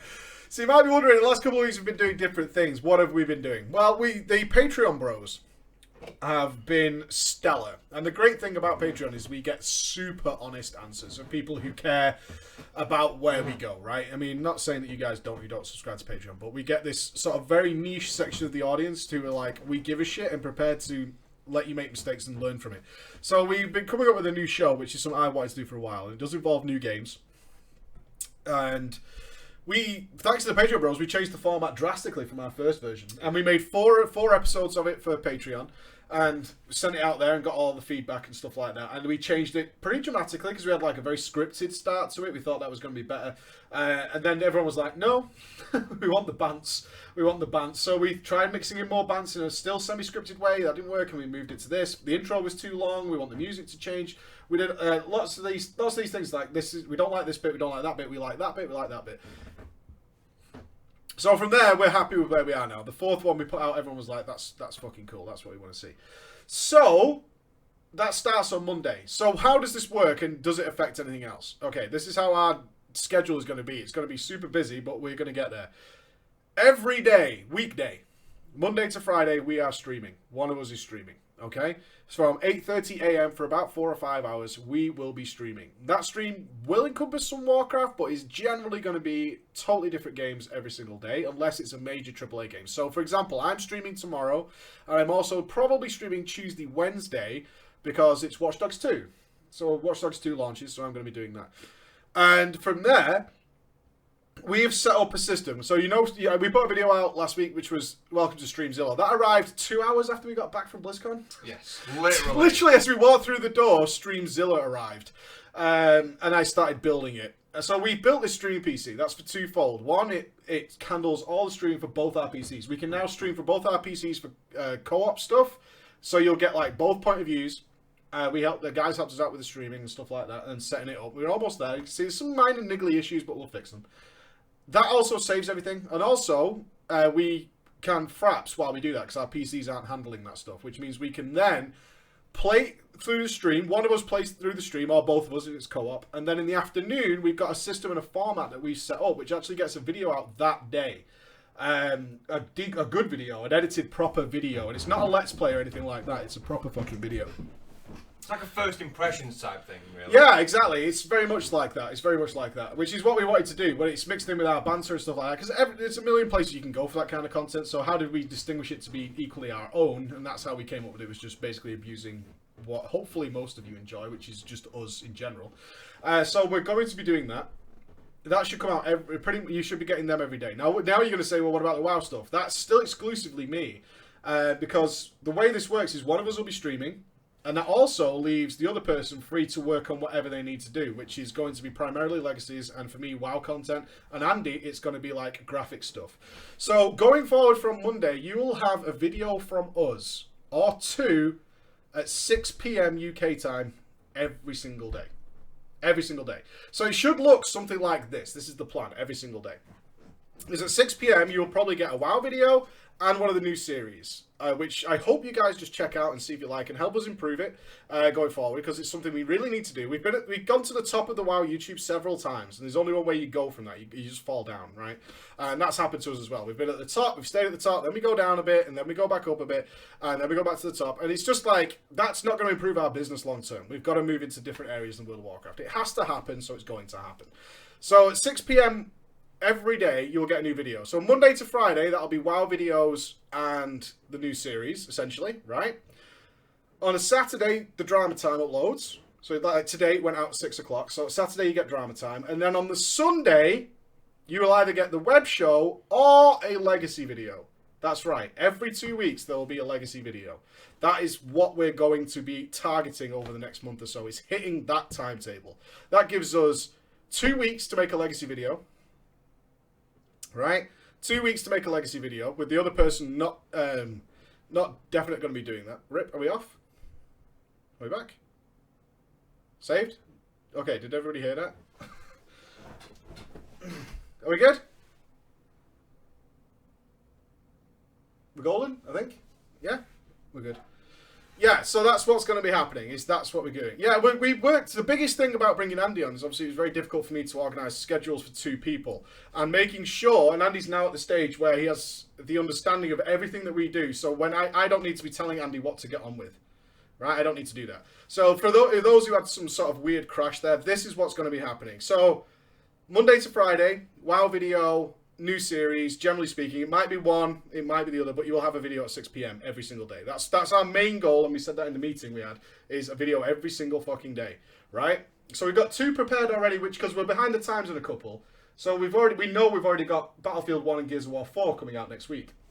Because Andy's been playing through Gears of War 4, because you're the Gears of War hero. So we'll be assigning games based on what we love, really. The games that we think are better for us. Like, for Andy, Gears of War is miles ahead of me. I've played the Gears of Wars, but I don't enjoy them in as much detail as Andy, right? So we'll be separating those out. We'll be streaming during the day. The other person's going to be working on WoW videos, or graphics, or the legacy video. And then, so if you're on Patreon, that means you'll get them a week early. So the day the web show goes out for everyone else, so like tomorrow, you should get a legacy video. But you won't be tomorrow, because we're still making the last one. In fact, I can tell you why. There's something I needed for the latest Legacy video. Is I needed my kid pics. I don't know if you guys can see this. This is my most awesome child pic. Can you guys see that? This is me in my Manchester United shirt. Whey! Look at the Bants pose. Whey! Whey! Even then I was doing it. So that's what we're going to be doing. So going forward, we're going to be fucking nailing. That's what we're hoping to nail and hopefully hit everything there. So WoW content ain't going away. I'm going to be working on that. You're going to be doing all the graphic stuff and editing the more delicate scenes that come in with the legacies and all that kind of stuff. Whew. So that's what's going to happen. Chris, the Bants pose, I know, right? So that's what we've been working on for the last couple of weeks, and it's taken a lot of fucking graft to get there. We've been making a lot of shows that most of you haven't seen because they've only been on Patreon. So we've been making those just to get the series correct and how we want it. In fact, one of our biggest complaints, I was talking to Celestalon about this, is that Legion being so good right now, it's been so hard to even fit in other games. There's games that I haven't had a chance to play yet, which I've been desperate to, like Dark Souls 3's DLC. Not had a chance to fucking play that at all. Just been sat there. I wanted even to try the new COD. I wanted to try that out. Because after Battlefield 1, I wanted to try COD. Because we played a lot of Battlefield 1 to try and get our impressions of it and stuff like that. Which is, we were running around on ponies. Butters, mate. I was the king of butters. Objective butters, mate. Objective butters. I was all about apples. Yeah, so you'll get a stream every weekday. There'll obviously be certain exceptions like fucking Christmas and shit because we've got kids. I mean, every time I suggest streaming at Christmas, my wife fucking comes at me like a dick. Comes at me like a dick. Where's the Metal Gear stream? It'll be coming. It'll probably be a part of a Legacy video. So they're all that going to be stuff. So it's going to be a mix of indie games and AAA, but it'll be every system as well. So we have an Xbox One now, which wasn't too bad, honestly. You play Gears on the Xbox One because fuck the Microsoft Store. Oh my god. Fuck the Microsoft Store completely. Can you believe they had to refund the COD guys? Yeah. Because they're fucking idiots. That's why. They are idiots. Oh, the Transmog comp situation. That's a good call. I actually didn't think of that. Let me put it to the mods and see if they've got an item we want people to do. In fact, the mods are in the chat, right? So, any ideas for the item? We haven't put any thoughts at. You can have a think as well if you want. I will. I think we're on a cloth item at this point. I think we're on cloth. Yeah. On plate and leather.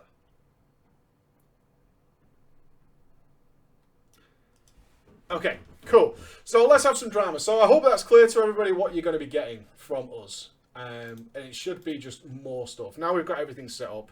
Andy's comfortable with what he's doing. It's all good. It's all good. And web shows will now be... No. Web show releases on YouTube on a Sunday. The web show will... Everything for you guys will stay the same if you watch us on live stream, except we'll have way more live streams. Way. You'll have 5 more live streams. The web show is always on a Saturday. It releases on YouTube on a Sunday. That's what I'm saying. So on Sundays, you will either get the web show, if you missed it, or the week later, you'll get a Legacy video. That's what's going to be happening. That's the way it's going down. That's the system we've got in place, anyway. And hopefully it's going to work. To be fair, yeah, I know. I saw that Activision made it really funky. So we're going to have some...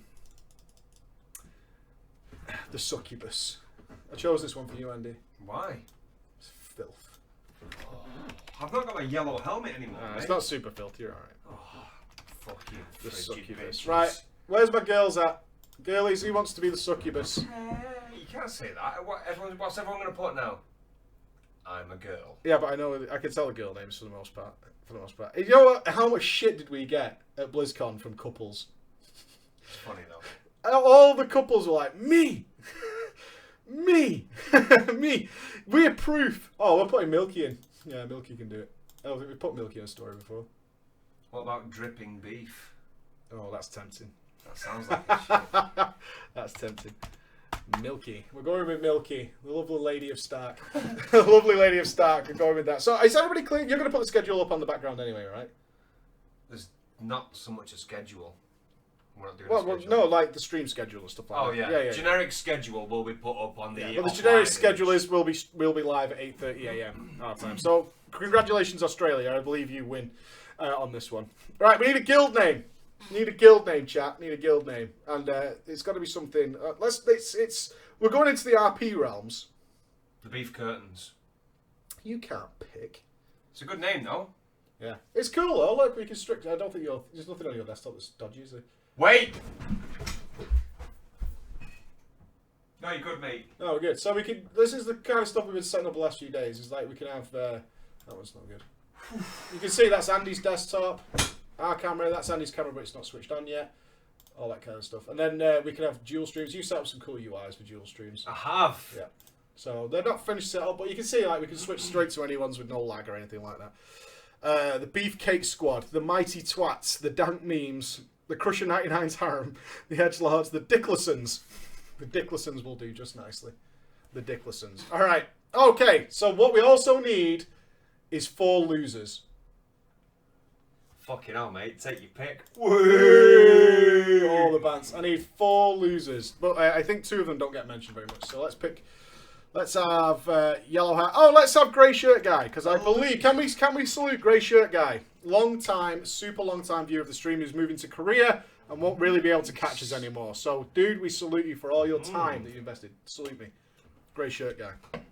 So the grey shirt's going 4 losers. You need the name of a loser. I'm sorry you had to be a loser tonight. Sorry about that. You need the name of a loser that doesn't get mentioned anymore. Swifty. Oh, no. What, because he didn't know who I was? No, mate, he's a loser. Why? Why? Love you, macro. Let's have Offer. And... Rocket Buffalo. Rocket Buffalo. Rocket Buffalo. Shit. Alright, so as I said yesterday... Ooh, we're almost there. I'm going to put Rocket in, but I know you are Rocket Buffalo, okay? As I said yesterday, you wonderful people, the girls are hammering you guys to the death right now in their stories. They're absolutely hammering you. What's up? No, just... Oh, fuck it, I'll fix it later. Is it upsetting you? It just needs moving over a touch, that's all. So it's censored. Is that better? No. Last line, just don't... It's nothing now, it's... How's that? Do it later. That better? Yeah. Okay. Sure. Dearest preacher and adorable Mr. Ghost. Do you know what I mean, mate? You know what I mean? Dripping. You know what I mean? I've watched your videos on stream for quite some time now. After listening to all the drama stories, I've decided to woman up and write to you. When I began playing WoW, I was an ignorant little nooblet. Ignorant. Churlish. I actually bought the base game once after the first attempt ending with my mother suffering a seizure in the store. Hell of an opening sentence. That escalated But really did you still quickly. try and buy the game? Did you? Hold on! Whoa, don't ignore her. Make the sale. Make the sale. Make the sale. Make the sale. She was fine. She just put in. However, I had to wait a bit longer to buy WoW. The next trip, she was perfectly medicated. Good news. And I returned home with the box in hand. So, overall, thumbs up. Got there in the end, is all I'm going to say there. We wish your mother well, of course. Only to discover that my internet was too slow to play. Oh, it's just one thing after another. Yeah. And that, again, is your mother's fault. So, questions to be asked. Yeah, That's what I'm going to say. So, I played a bit of the Instanced Guild Wars. But it wasn't the promised land of Azeroth. It was years before I met my boyfriend, and together we rented a house that had cable internet, mate. It was time! I downloaded the battle chest on his potato laptop and reached the character creation screen. In the early days of pre-Cataclysm Earthquakes, I went to the suggested server. Why don't you play on this lovely low-pop realm with nobody on it? That would really help you out. Hey, you're doing us a favour. You're doing us a favour. You're doing us an absolute favour. Peaceful. You get the names Nice you wanted. You'll get all the quest items you need. And the names you wanted. Suggested server. If anything feels bad in WoW, it's the suggested server. Yeah. Some of the shit is suggested to me sometimes. Even when I've got like 10 characters on one realm, it's like, you should go and play on Dirtbox. Dirtbox Illidan or something. Choosing to roll a female night elf warrior.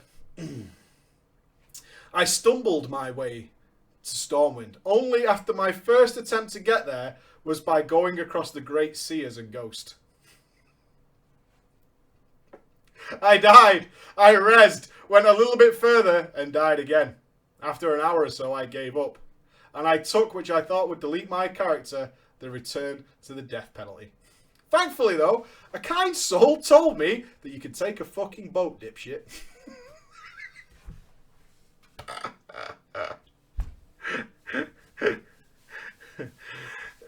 And off I went to the stump of a tree in Darnassus. The mystical portal brought me to the boats that blew my 18-year-old brain. Boats? Holy shit. Wait till she sees Zeppelins, mate. Gotcha. The only newbie thing I did in Darnassus was leap off the tree, but who the fuck hasn't? Of course I'm going to jump off that tree. You fucking kidding me? I'm on a tree. I can make it! Cannonball! There was water at the bottom. Yeah. For sure, man. I wish this ill-fated character's story went on to be more, but after attempting to tank a dungeon in my pretty cloth dress, which I thought looked good. Solid. Vagina confirmed. Indeed. That was what my wife did. You guys know this, right? Yeah. My wife tried playing WoW. She sent gold from my character when I wasn't in the room and went to the auction house to buy the prettiest clothes. That character did not go far. No, the true beef of my tale comes from my migration to Moonguard. Is that our piece server? Oh yeah, fuck yeah. Tickle the clit all day. Spread the labia, in you go. Good shit. The idea of an RP realm thrilled me, and this was one of the largest by far. Preacher, thank the fates I chose to go horde. It was only after creating my little female goblin rogue that I discovered the double-edged sword that is RP. I knew nothing of lore, nor how to emote, but I was an okay writer. If you... do you want to read this? What? You can read this shit. Can you see that? But I was an okay writer. If you count the saucy Harry Potter fan fiction that filled my middle school days. I would give anything to read that. You know Dumbledore does the screwdriver. There's gonna be some Spreads sort of, that butcher, yeah, and he's in. mate. There's gonna be some reference to a fucking meat wand. Oh, yeah. Dipping your fucking Patronus in, mate. Yeah? I'll show you a fantastic That's beast. it, mate. That's it. Oh, nothing like a bit of Dumble nuts all over my face. Fucking teabagging Snape all day. I love it. Please send me that. Please, if you're here, just send it us. Just do You're it. probably reading this. Yeah. Please send it us. You're wang, Harry. You're wang. You've got a wang, Harry. If you send it in, we'll do a private stream where we'll do that. You're a horse, Harry. Oh, fucking Hagrid with his big giant. That's what I mean, mate. You don't want him stepping on your neck, do you? Stumpus Shit, McClumpus. That's it. Fucking right. I don't even know if you're aware of the dangers of Moonguard. I don't. Well, I don't. don't.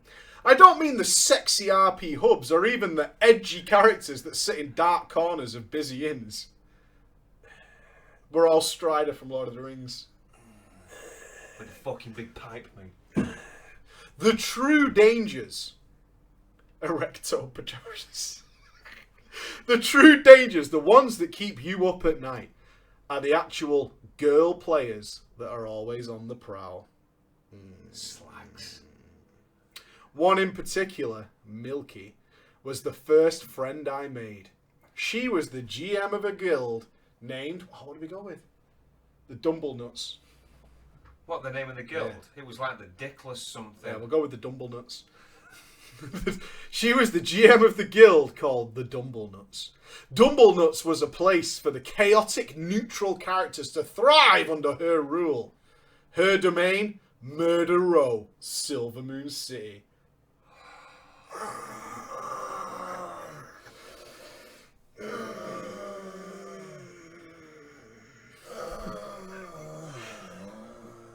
Hate.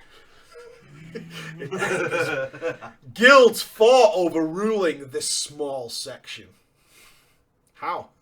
All the same faction. Go away. Rock, paper, scissors, Go. mate. Don't make me talk to you out of character, mate. I will fucking take it to the pink, mate. It was seedy and the only shaded spot in Silvermoon. Seriously, you couldn't throw a stone without hitting a decked out rogue toon propped menacingly against a wall. With his foot on the back of it, mate. But you can't, that's what I was saying, you can't do that in WoW, so he's just stood against the wall. Just done that. You think he's just emoting? I'm menacingly posing right now. I want you all to know that. I've got it on a macro that repeats. I'm twirling a knife in my fingers. Yeah, I've got a scar on my face. Yeah. I'm pretty cool about it. No big deal. No big deal. Milky ran her guild like a scrappy little gang. We ran old, really old content, but we all felt like badass raiders. My little goblin still only around level 70 because RP. Fuck yeah. Would stand amongst the gang of elves and feel importante. I was her personal assistant. She taught me to emote correctly and post in order of whose turn it might be. How do you work that out? What? Posting in order. So you say something and I say something. Do you think you have to stand in a row? I reckon it'd be a pre-planned forum type. Maybe it's down to your guild rank. Maybe. RPers, let me know. Don't know, mate. Everywhere she went, a little pig-tailed goblin followed cheerfully. Oh, she was the big sister I'd never had. I thought the world of her. I suppose I still do, with some rose-tinted glasses. Turn order is decided before you start. Pre-planned. Pre-planned, you nailed it. That's ruined my immersion. Do you get raid warnings? Boom! Ghosty. Boom! It's just massive warnings. My go. After spending a year or so in the guild and getting into various shenanigans with the Dumblenuts, Milky built up a notorious reputation on the server with her new bow. Bow? Oh, yeah. Like? Nope. Like that. Oh, it might not be like that, though. No, it is. It might be like that. It might be like...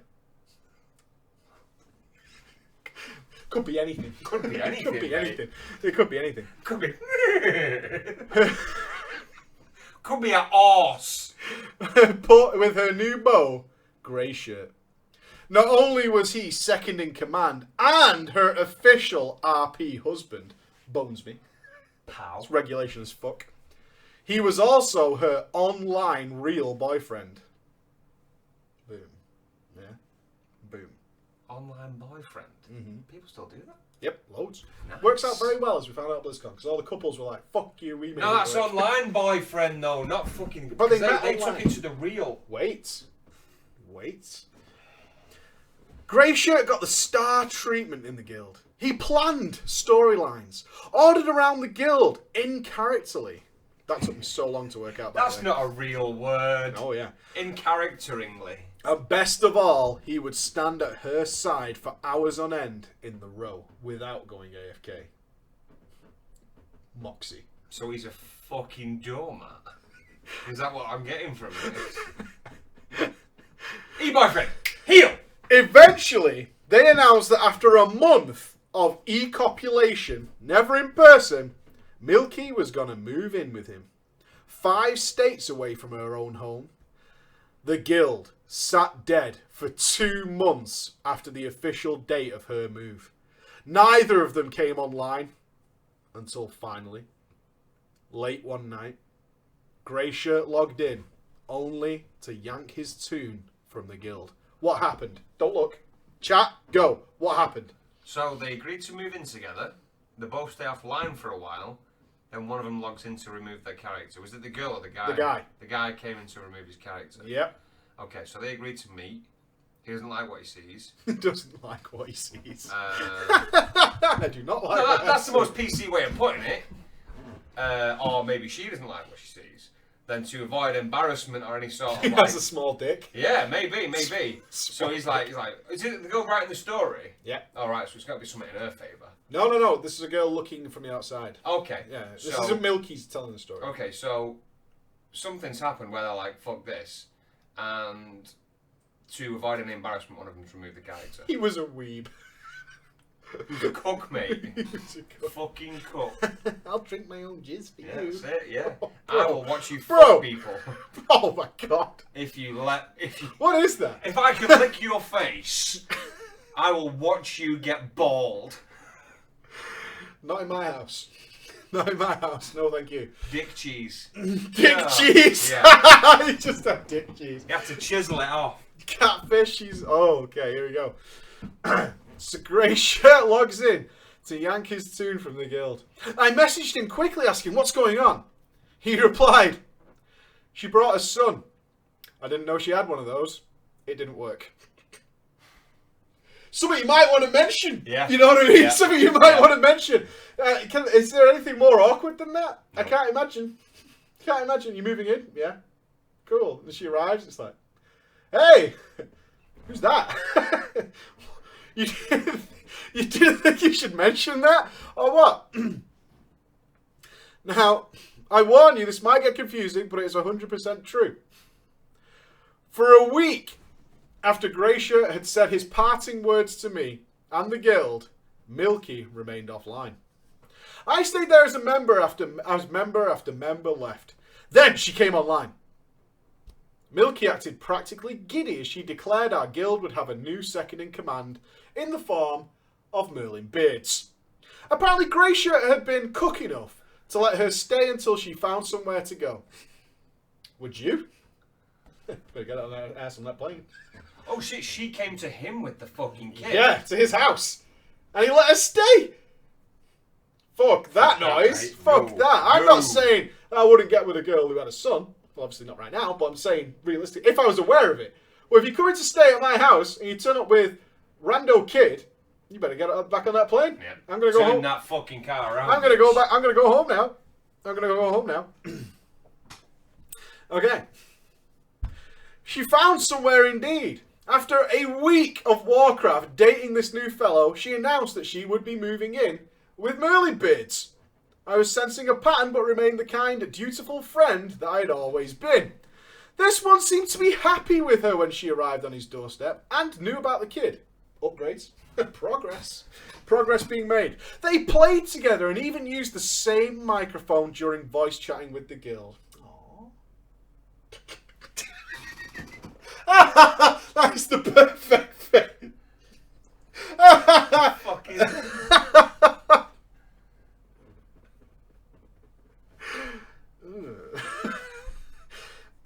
Do you know what? That's as bad as leaving one of those giant voice recorder messages. Oh God, on an answering machine. Hey, it's Milky and Merlin. We're not home right now, but you Leave can us- come and fuck my wife anytime you want. Okay. It was the picture of sappy puppy love. Preacher, you can guess what the following months provided. Merlin Beard started to come online less and less.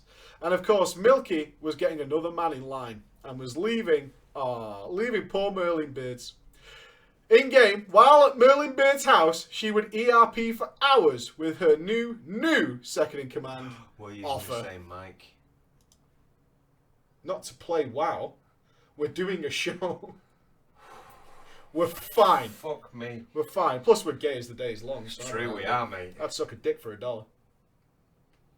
Imagine what I do for $2. I'm down with it. Let's go. And in comes Offer. Offer was her soulmate, she told me. This one's prop. Offer, you're the soulmate. You're the soulmate. Is she just fucking taking loads from dudes and then moving on? Yeah. What a She slag. is playing the game. He too invited her to live with him after obviously not wanting her living with poor old Merlin Beards. What a guy. It says that in the story. What a guy. Though I would imagine she had poor sap number 4 on standby at this point, even if she made her way to live with Offer. The cycle continues, no shit, 6 more times over the next 2 years. I slowly just distanced myself from Milky and her now barely 5-membered guild, the Dumblenuts. Some of her exhausted resources... Imagine being described as an exhausted resource. That's what you are. But that's what I mean though. Saying it like that is so much more hurtful than saying something different. Like, bitch, this cow's dried up. Set her out to pasture. They reclaimed a normal RP life with new guilds. Most of them just transferred to avoid accidental contact with her. Of course they put her on ignore and the remaining members of the Dumblenuts as well. I'd imagine that they were quite embarrassed over the whole ordeal. They could have created a literal Milky Survivors Guild and formed nearly a 10-man raid. That's a bitter raid. Ow. So y'all see that mole? No, it's like... She let me take a dump on her chest. Dude, I asked for that! She wouldn't let me! You know what that reminds me of? What? For real, if you listen to it. On Howard Stern show, he had all the women that Tiger Woods was sleeping with on. Holy shit. And he was different with all of them. It was really weird to listen to. Like, one of them was like, no, he never asked to do anal with me. And then he asked another one, and she was like, he was in my ass all day, all night. You know what I mean? And then, but another one he told, like, he didn't like it. Yeah. And he wears suits for fucking classy gentlemen. Yeah, like a gent. On her, like, to-do list, can you imagine being the guy after, like, the guy who's just bricked in her mouth? And then you kiss him. We don't have that confirmed, it happened. Yeah. We don't have that confirmed. Yeah, so some guy takes a nice 4-season salad on a gob, and then she's kissing the next one, but then they're all together in this race, like, before she was kissing you, took a dump in her mouth. Let's probably imagine that raid is not going to happen. I bet the conversations in that raid, in 5-minute breaks, mate, were well funny. I tried to RP myself, but the Elves of Silvermoon weren't the nicest bunch, and word of Milky's rep had grinded and spread across the server. After being called a scrub for my Mist of Pandaria green gear, that I resolved that I was at the time I moved to another server. I was tired of Milky and the trail of corruption she left in her wake. Milky, what have you done? Milking what people, have you done? mate. Just keep the pants on. That's all we're saying. That's all we're saying. I honestly don't know how many lonely men have welcomed this predator.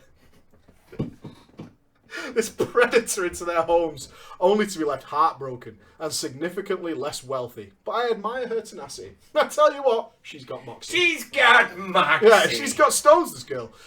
One can only imagine the sexy paragraphs she must have sent each and every one of those poor bastards.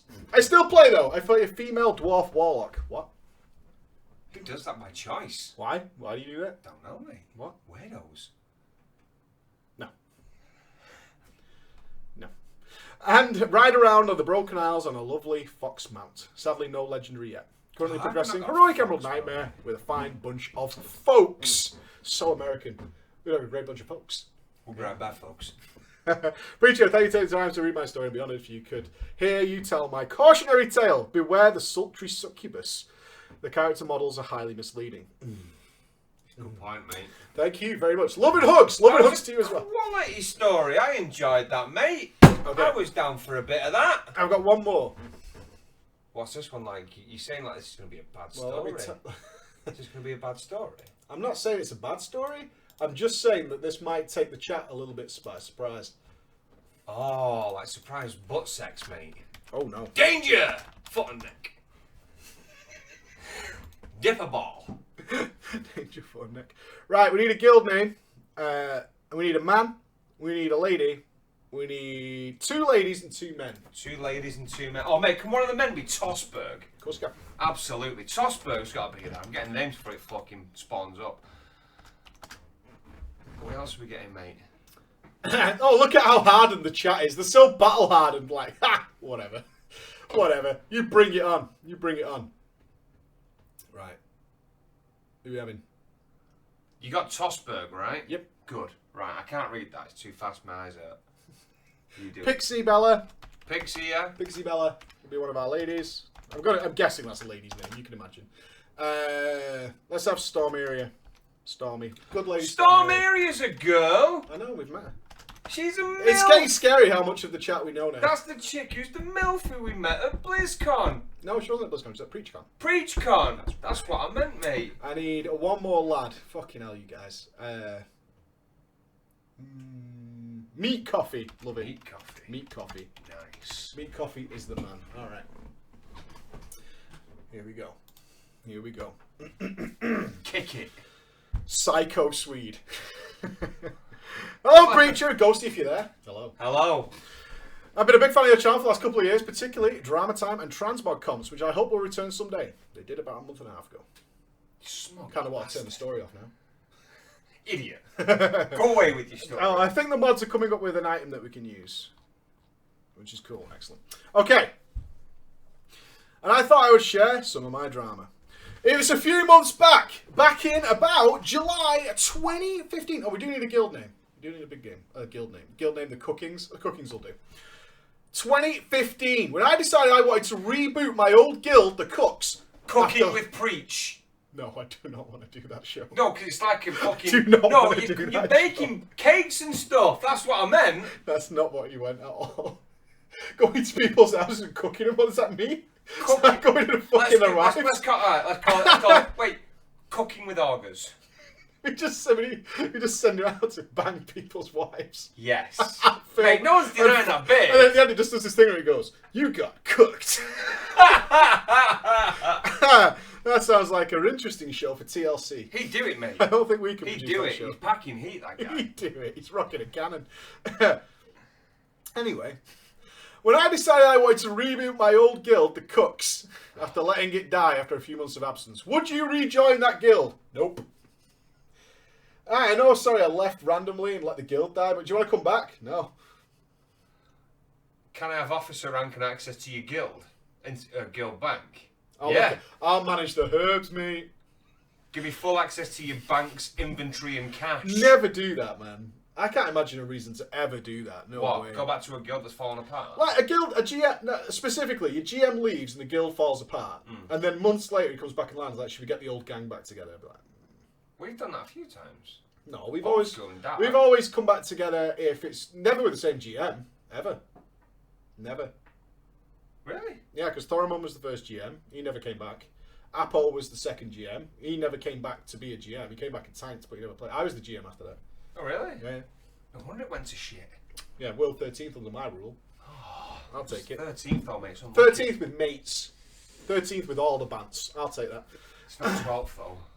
No, it's not. Or 11th. I'll take it. I'll take it. Okay. I go about with the trusty old Super Guild invite add-on. Nice.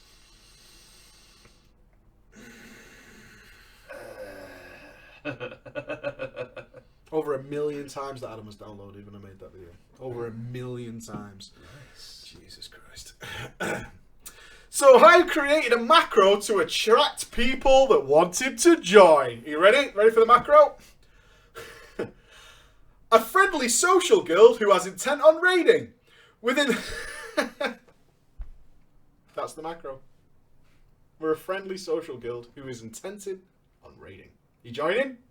It's going to be good. You're going to raid. Is this one of the things that spams you? Yes. I fucking hate those people. Within the first couple of hours, I had a few people join. And I would welcome them all with a hearty, "Welcome!" Followed by some awkward conversation afterwards, which never really escalated. Welcome! Hi. I don't know what this is. What's going on? You keep spamming me. I don't know what's going on. Alright, bye. I'm going to carry on with what I was doing.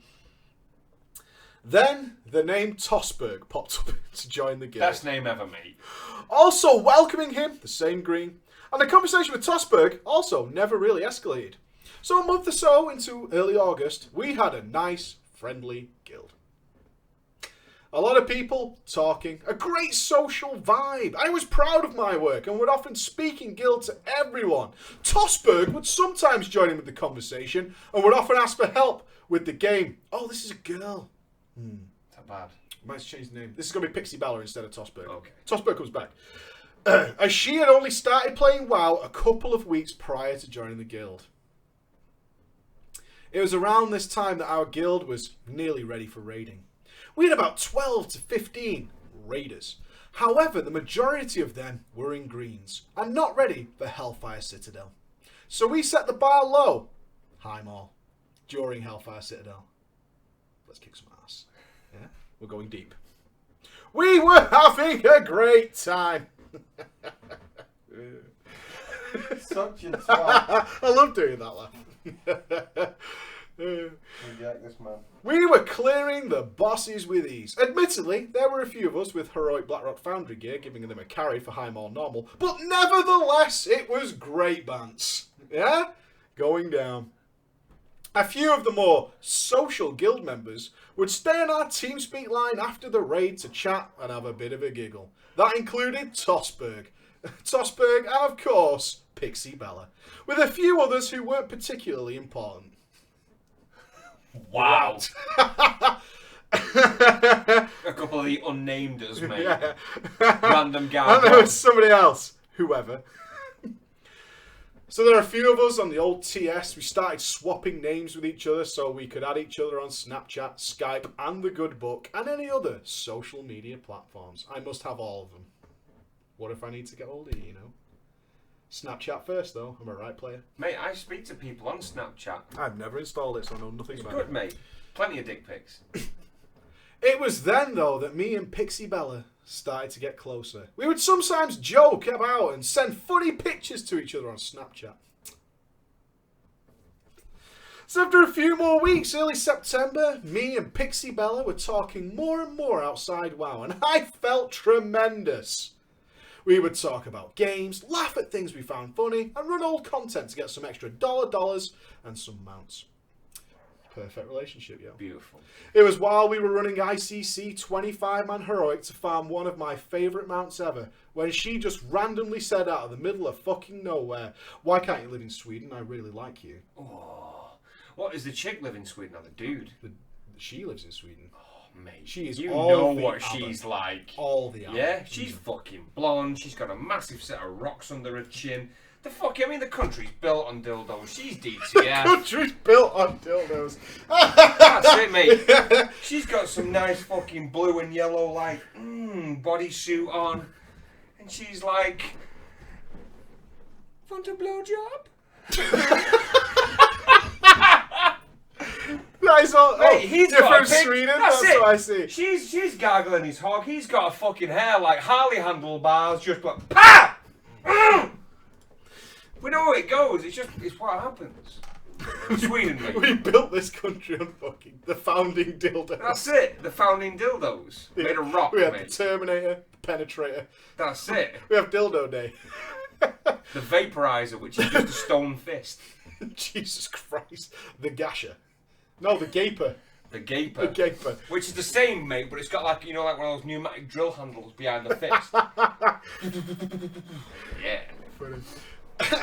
Go Sweden. Sorry, mate, I disrailed you a bit there. No. Kick it. I just want to know what you picture when someone says, I just I'm want from you Sweden. can't And help that's it. the instant image you get. Is No, this you imagine beautiful you're- woman yeah. with a mechanical dildo. Not with a mechanical dildo. I imagine like a beautiful fucking blonde. She's got maybe, like one of those air hostess little caps on.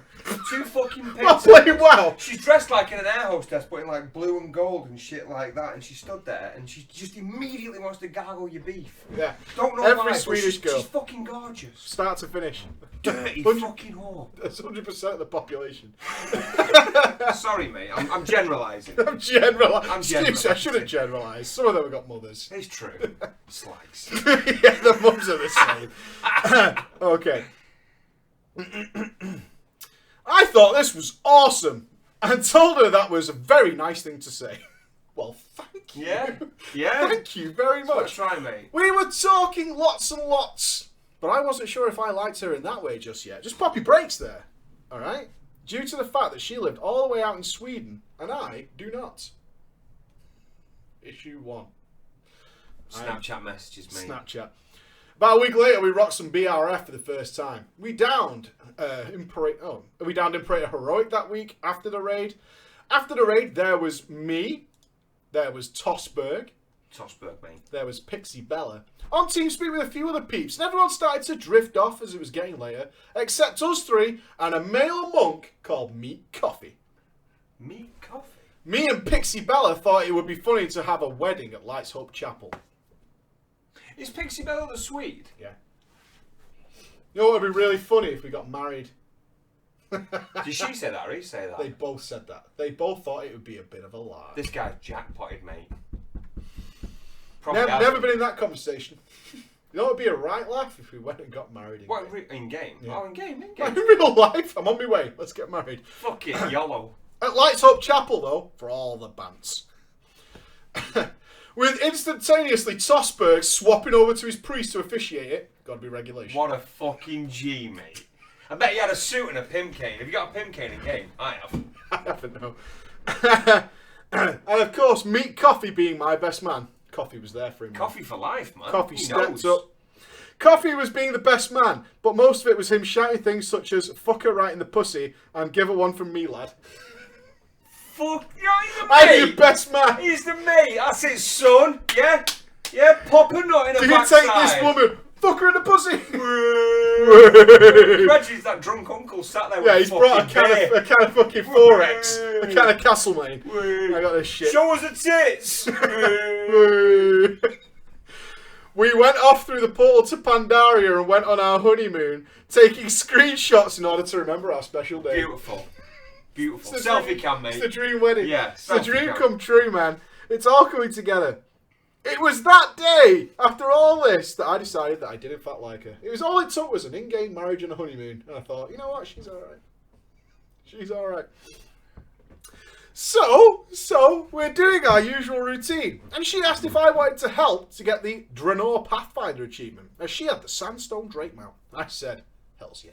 Hells yeah. Every day and night until I got it, she would fly me around doing dailies, killing Kazakh, collecting treasure. It's an jungle and my brain's just falling apart. I hope we get to summon the fucking saber fucking thing. That's fun. Oh, I got that thing that teleports me to a fucking rare mob. Oh, it didn't work. It's dead already.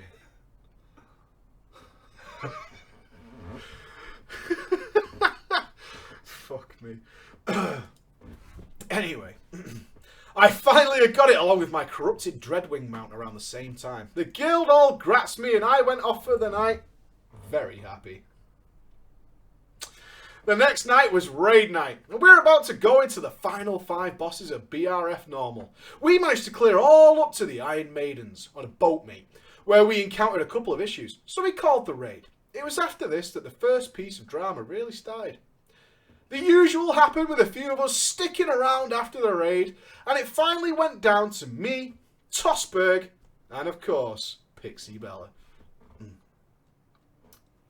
I don't know how it came about. But we were all doing some PvP, mate, in Arathi Basin. And Tossberg pipes up, I think I might log off for the night now, you know? With me and Pixie Bella saying our goodbyes. A few seconds later, Tossberg comes and says, "No, I'm not that tired. I think I'll stick around a bit longer. You doing some more PvP?" Who's he saying that to? Them two. To Pixie Bella and our author. Is the author a chick as well? No. Oh, shame.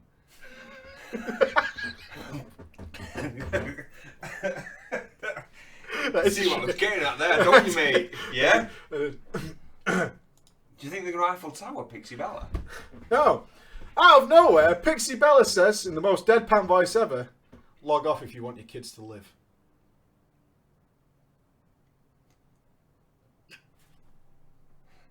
That got real.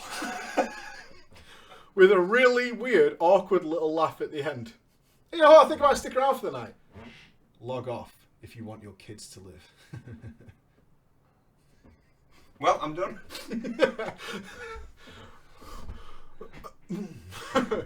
Well. It's one of those where you're about to reply, but you can only go. To say me and Tossberg were shocked, the TS line was just completely silent. And then Tossberg rocked in with, "Well, I guess I should go then."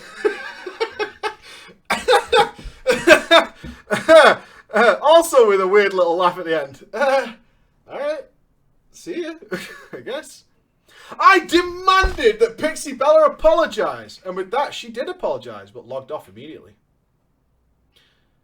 Me and Tossberg stayed for a while longer talking about what the fuck just happened. And I told him that I don't think she understood that you can't just say those sort of things.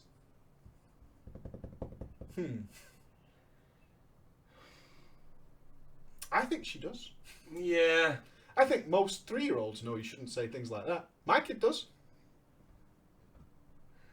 Yeah. I think she's like, you know, one of those, what's she call that? Psycho girlfriend that just brandishes a knife.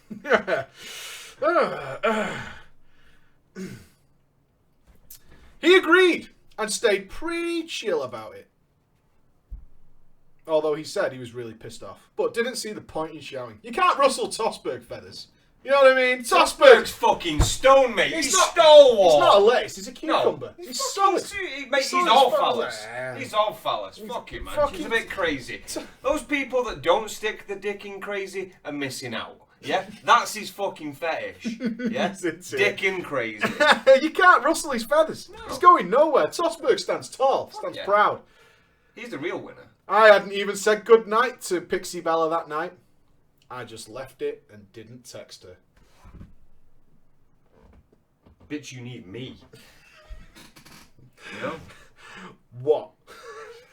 What? The next morning, I felt that I should talk to her about it. I told her to apologise again. What do you think? Cook. No, a second apology, mate. If she's apologised first time... Chat your thoughts. Do you go for the second apology? No, I think that's pushy. Yeah. Granted, it was Should have just let it be. It happened. That's It's a little it, yeah. thing. Little thing. You got over it. It's fucking Tosberg. He don't give a shit. You don't You know give what I a mean? shit. Why is he Don't give a asking shit. for a second apology? His now? wife told him he's divorced. He went, fuck off. Just carried on Is it gaming on. Tosberg who's asking for the second apology? No, it's our author. Oh, He's right. dating her. Fucking take a leaf out of Tosberg's book. Tosberg won't ask. Tosberg knows what's going Tosberg on. won't ask you. For life, mate. Fucking Tosberg, mid-arena Shit. game, is like, whatever, mate. Oh, fuck. You just asked for a second apology. Cook. No. Exactly. Alpha as fuck chat. No. No. Tosberg's just in for the band. Tosberg accepted the apology. But then he wait, we might change our opinion on Tosberg.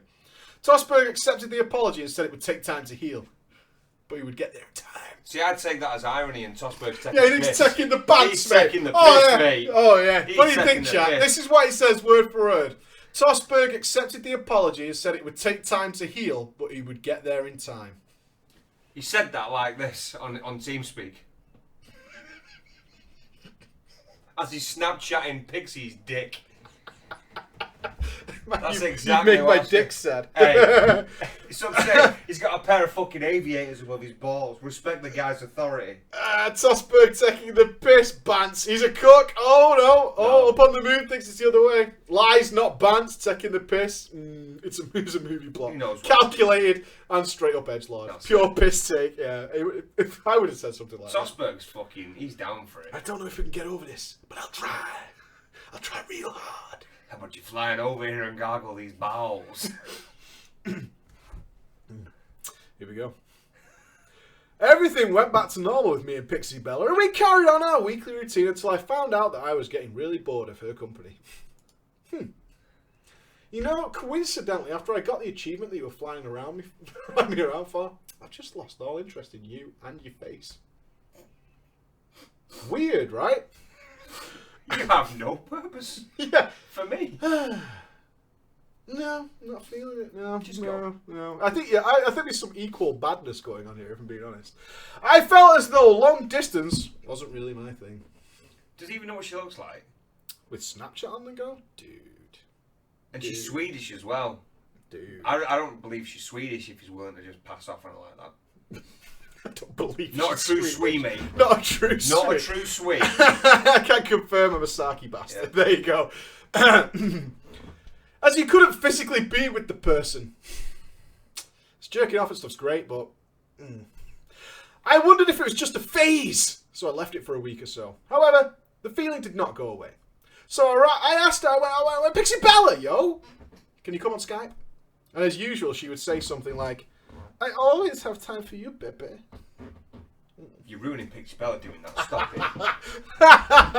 that's what he says though. I always have time for She's you, just walking baby. around in a fucking silk kimono with fuck all on. It's just covering her tits like that.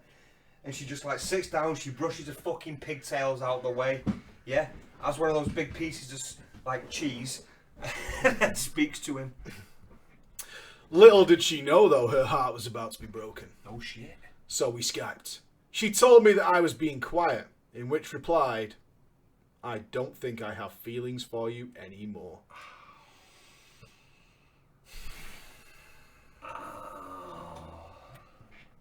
This is cold-blooded.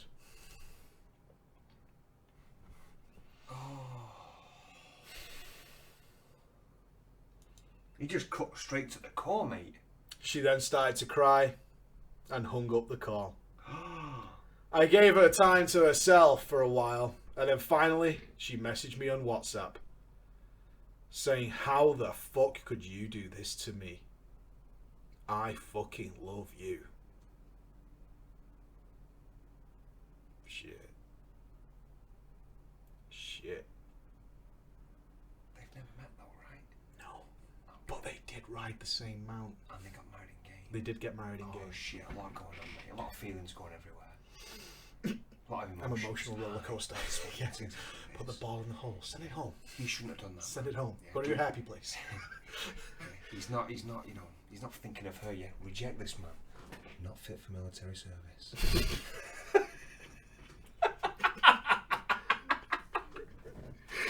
You know what's sad though? I've totally been through these breakups. And What, e-breakup? no, not an e-breakup, but breakups like always IRL, mate. Keep it alpha. Yeah. But it is awkward.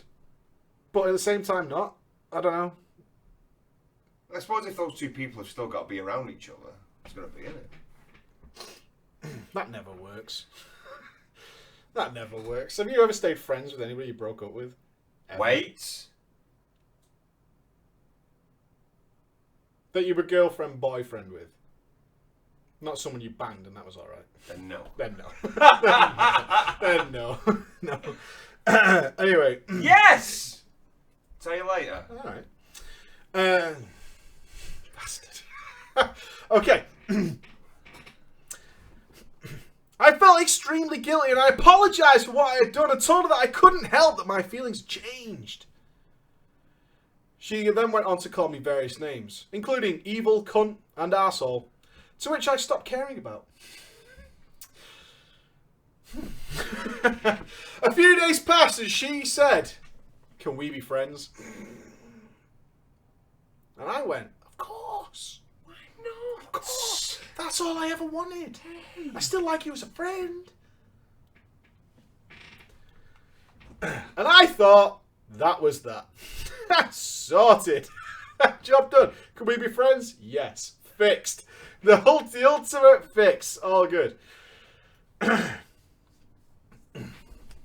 Few more days passed. In November time now, roughly, she mentioned how I wasn't treating her like a friend.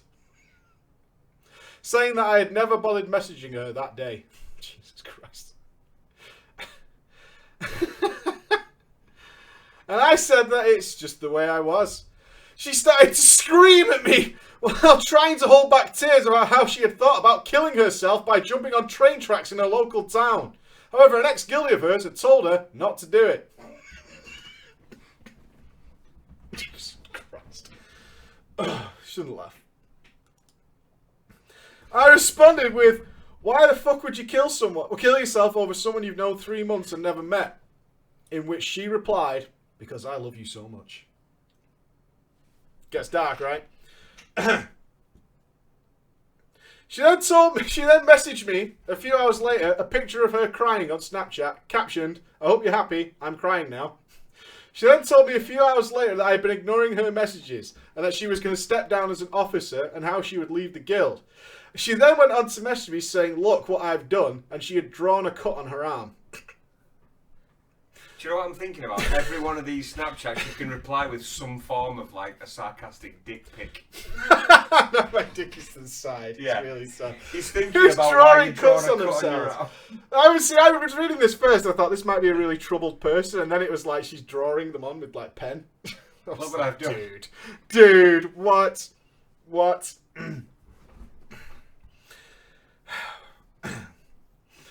I told her that she didn't have to continue doing this. I didn't have to leave the guild. However, soon enough, she left. When I woke in the morning, I noticed that 4 of our core raiders had left the guild. We were quite close to Storm area. A female hunter. And as I logged on, I received a flood of hate from her. Saying such things as, "I cannot believe you would be so mean to That's Pixie girlfriend's Bella." girlfriend. Oh, yeah. "I cannot believe you would be so mean to Pixie Bella." And lots of other not very nice words. So I lost my shit and called her a fat bitch, and she put me on ignore. Shh. Let's end this abruptly. Well, excuse me. Let me pull out the old... I ain't got time for games. After that message, I was blocked. Which I see as a good thing. I then asked Pixie Bella why she was taking more and more of our raid and telling people things that I hadn't done. And she replied with, "I didn't take them. They wanted to come with me because they hate you." Why? What the fuck? What? In which I thought, fuck it. Can't be arsed. A while after that, I was greeted by Stormeria saying, "Do you really think I'm that stupid that I could be led to another guild We're just sick of your attitude and constant stupidity. We actually want to progress in raiding rather than be hindered by your retardedness. I went to reply to her calling her a fat bitch again, but she put me back on ignore. There's nothing more pussy, boy or girl, whatever, than sending a message and instantly putting someone in ignore. I had that What a fucking pussy. Friday when I was doing my dailies. Oh, really? Yeah. It wasn't the shampoo guy, was it? No, it was, you know, when you go to that alliance, well, the PvP daily quest where you got to kill the bitch at the top of the tower. Yeah. And I went there in tank mode, just killed it immediately, and then an orc shaman came up and he just put in say, but wow, rude. I thought, stop being a pussy, it spawns again in 5 Why do minutes. people think that if someone tags a mob first, they are in the wrong? Yeah, that's what I What mean though. sense should I... Oh, I see you're not closer to it than me. Yeah. Allow me to leave it for you. Yeah. Because of... What? But Will it you, respawns, stop being such a pussy, it respawns again in like a minute. So I walked off and he put something like, that's not the fucking point, you idiot. And I put something really... You weren't crushing to there! him, exactly. What the So it's fuck? like such a body's already ignoring you. It's like, oh, fuck off. Fuck off. Cook. I haven't spoken to Pixie Bella since then. She blocked me on the most of the platforms, including on WoW. I've heard from other guildies, though, that she has her own guild now, and it's not doing very well. I hope you enjoyed my little drama story, Preacher, and maybe Ghost. I did, mate. Hello. I did. Hello. Hello. I hope you have a lovely end to your evening. What a fucking... What a lady. What a lovely sign-off. Mm-hmm. Yeah? What a guy. No, mate, it's a lady. It's envisioning all the pod. What a lovely Swedish girl author. Yeah, I think so. Right then, that does bring us to the end, but we will be on Discord in a few minutes for about 20 minutes for a lovely little bit of bants with you guys. So I think it's this. Watch me. You're not typing anything, mate. It's wrong keyboard. Reject this, man. This is really hard to get used to. You're going to have to try this. I'm not doing shit, There mate. you No way. The agreed upon item. Uh-oh. Aggro. Ooh. I've got A big mouth. Glasses on. Something shaky. no. Ooh, they're male. I've got something to entertain briefly. What is it? They're You not don't need cats. to know. That looks like a cat toy. You don't need to know. What are you wearing? You're wearing a kimono? It's part of my thing. Did you actually... You've been planning an act in there or something? Emma's got a show for you guys, apparently. Let me move my chair out of the way. Let me just post in the mods. And we'll think of a cloth item as well. You are the weirdest person. Oh my god, what are you doing? I don't know what you're about to see, honestly. Can we like put a disclaimer in front? Someone's put butt plug. I've been working. I don't know what's going on. Alright, we're going to take a quick break then. And Emma's kind of going to close out the show, I think. And then we'll tell you the transmog item. And then we'll be on Discord. I don't know what's about to happen. I'm really sorry. In advance.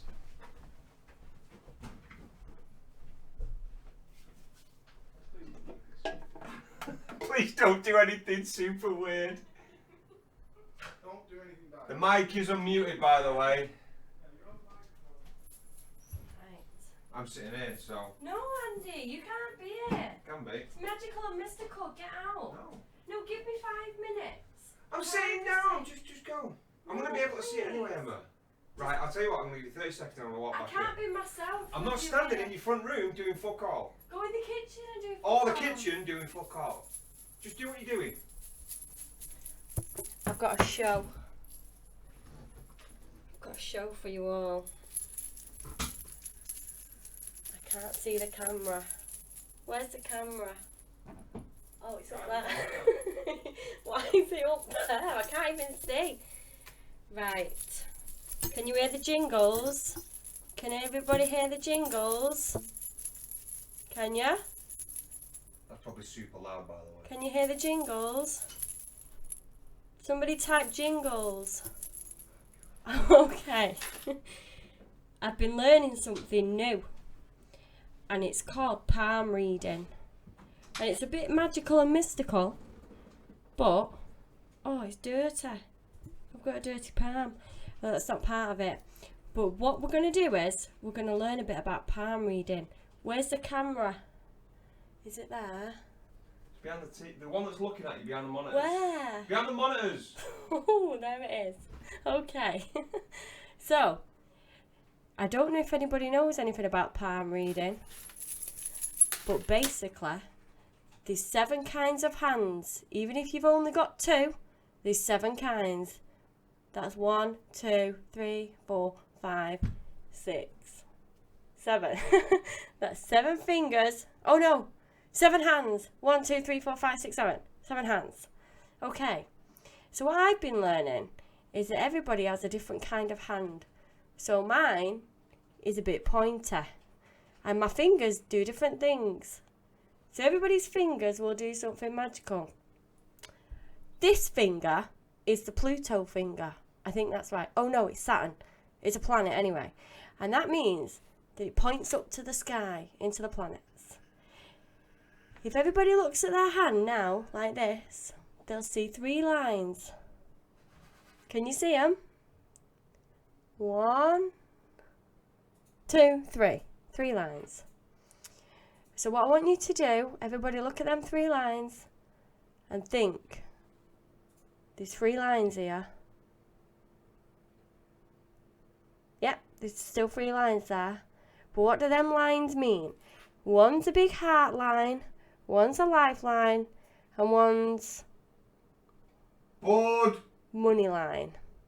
Andrew, fuck off. Look at your hand. What do you do with that hand? You don't want to know, mate.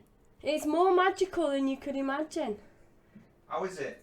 Can you read my future on my hand? Yeah, come here, I'll do it. I'll do it live. Right, so you've got a square hand, so that means you're of lesser intelligence than me. That's what that means. Right. You've got 3 lines here. That's not looking good for you. Why?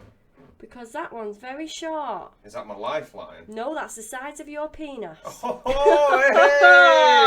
Oh, you like it, don't you? Hey! I've learned a lot. And this one is quite long. You've got the lines fucking mixed up. That's what that is, I bitch. haven't. I really haven't. This one's long and thick. What do you think that is, Andy? Please, Mike. Mike! That's your brain. Mike! Anyway, on your palm, you've got long fingers. She's a fucking gypsy. She's doing palm readings. I can do palm reading. Online? Live. Alright, that's enough. Come. It's great. Thank you. Doodle. Finger time. Palm Whoa, time. whoa, you can't have finger time. Let's go.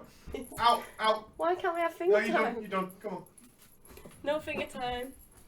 I was thinking the tab out of the Dairy. Huh?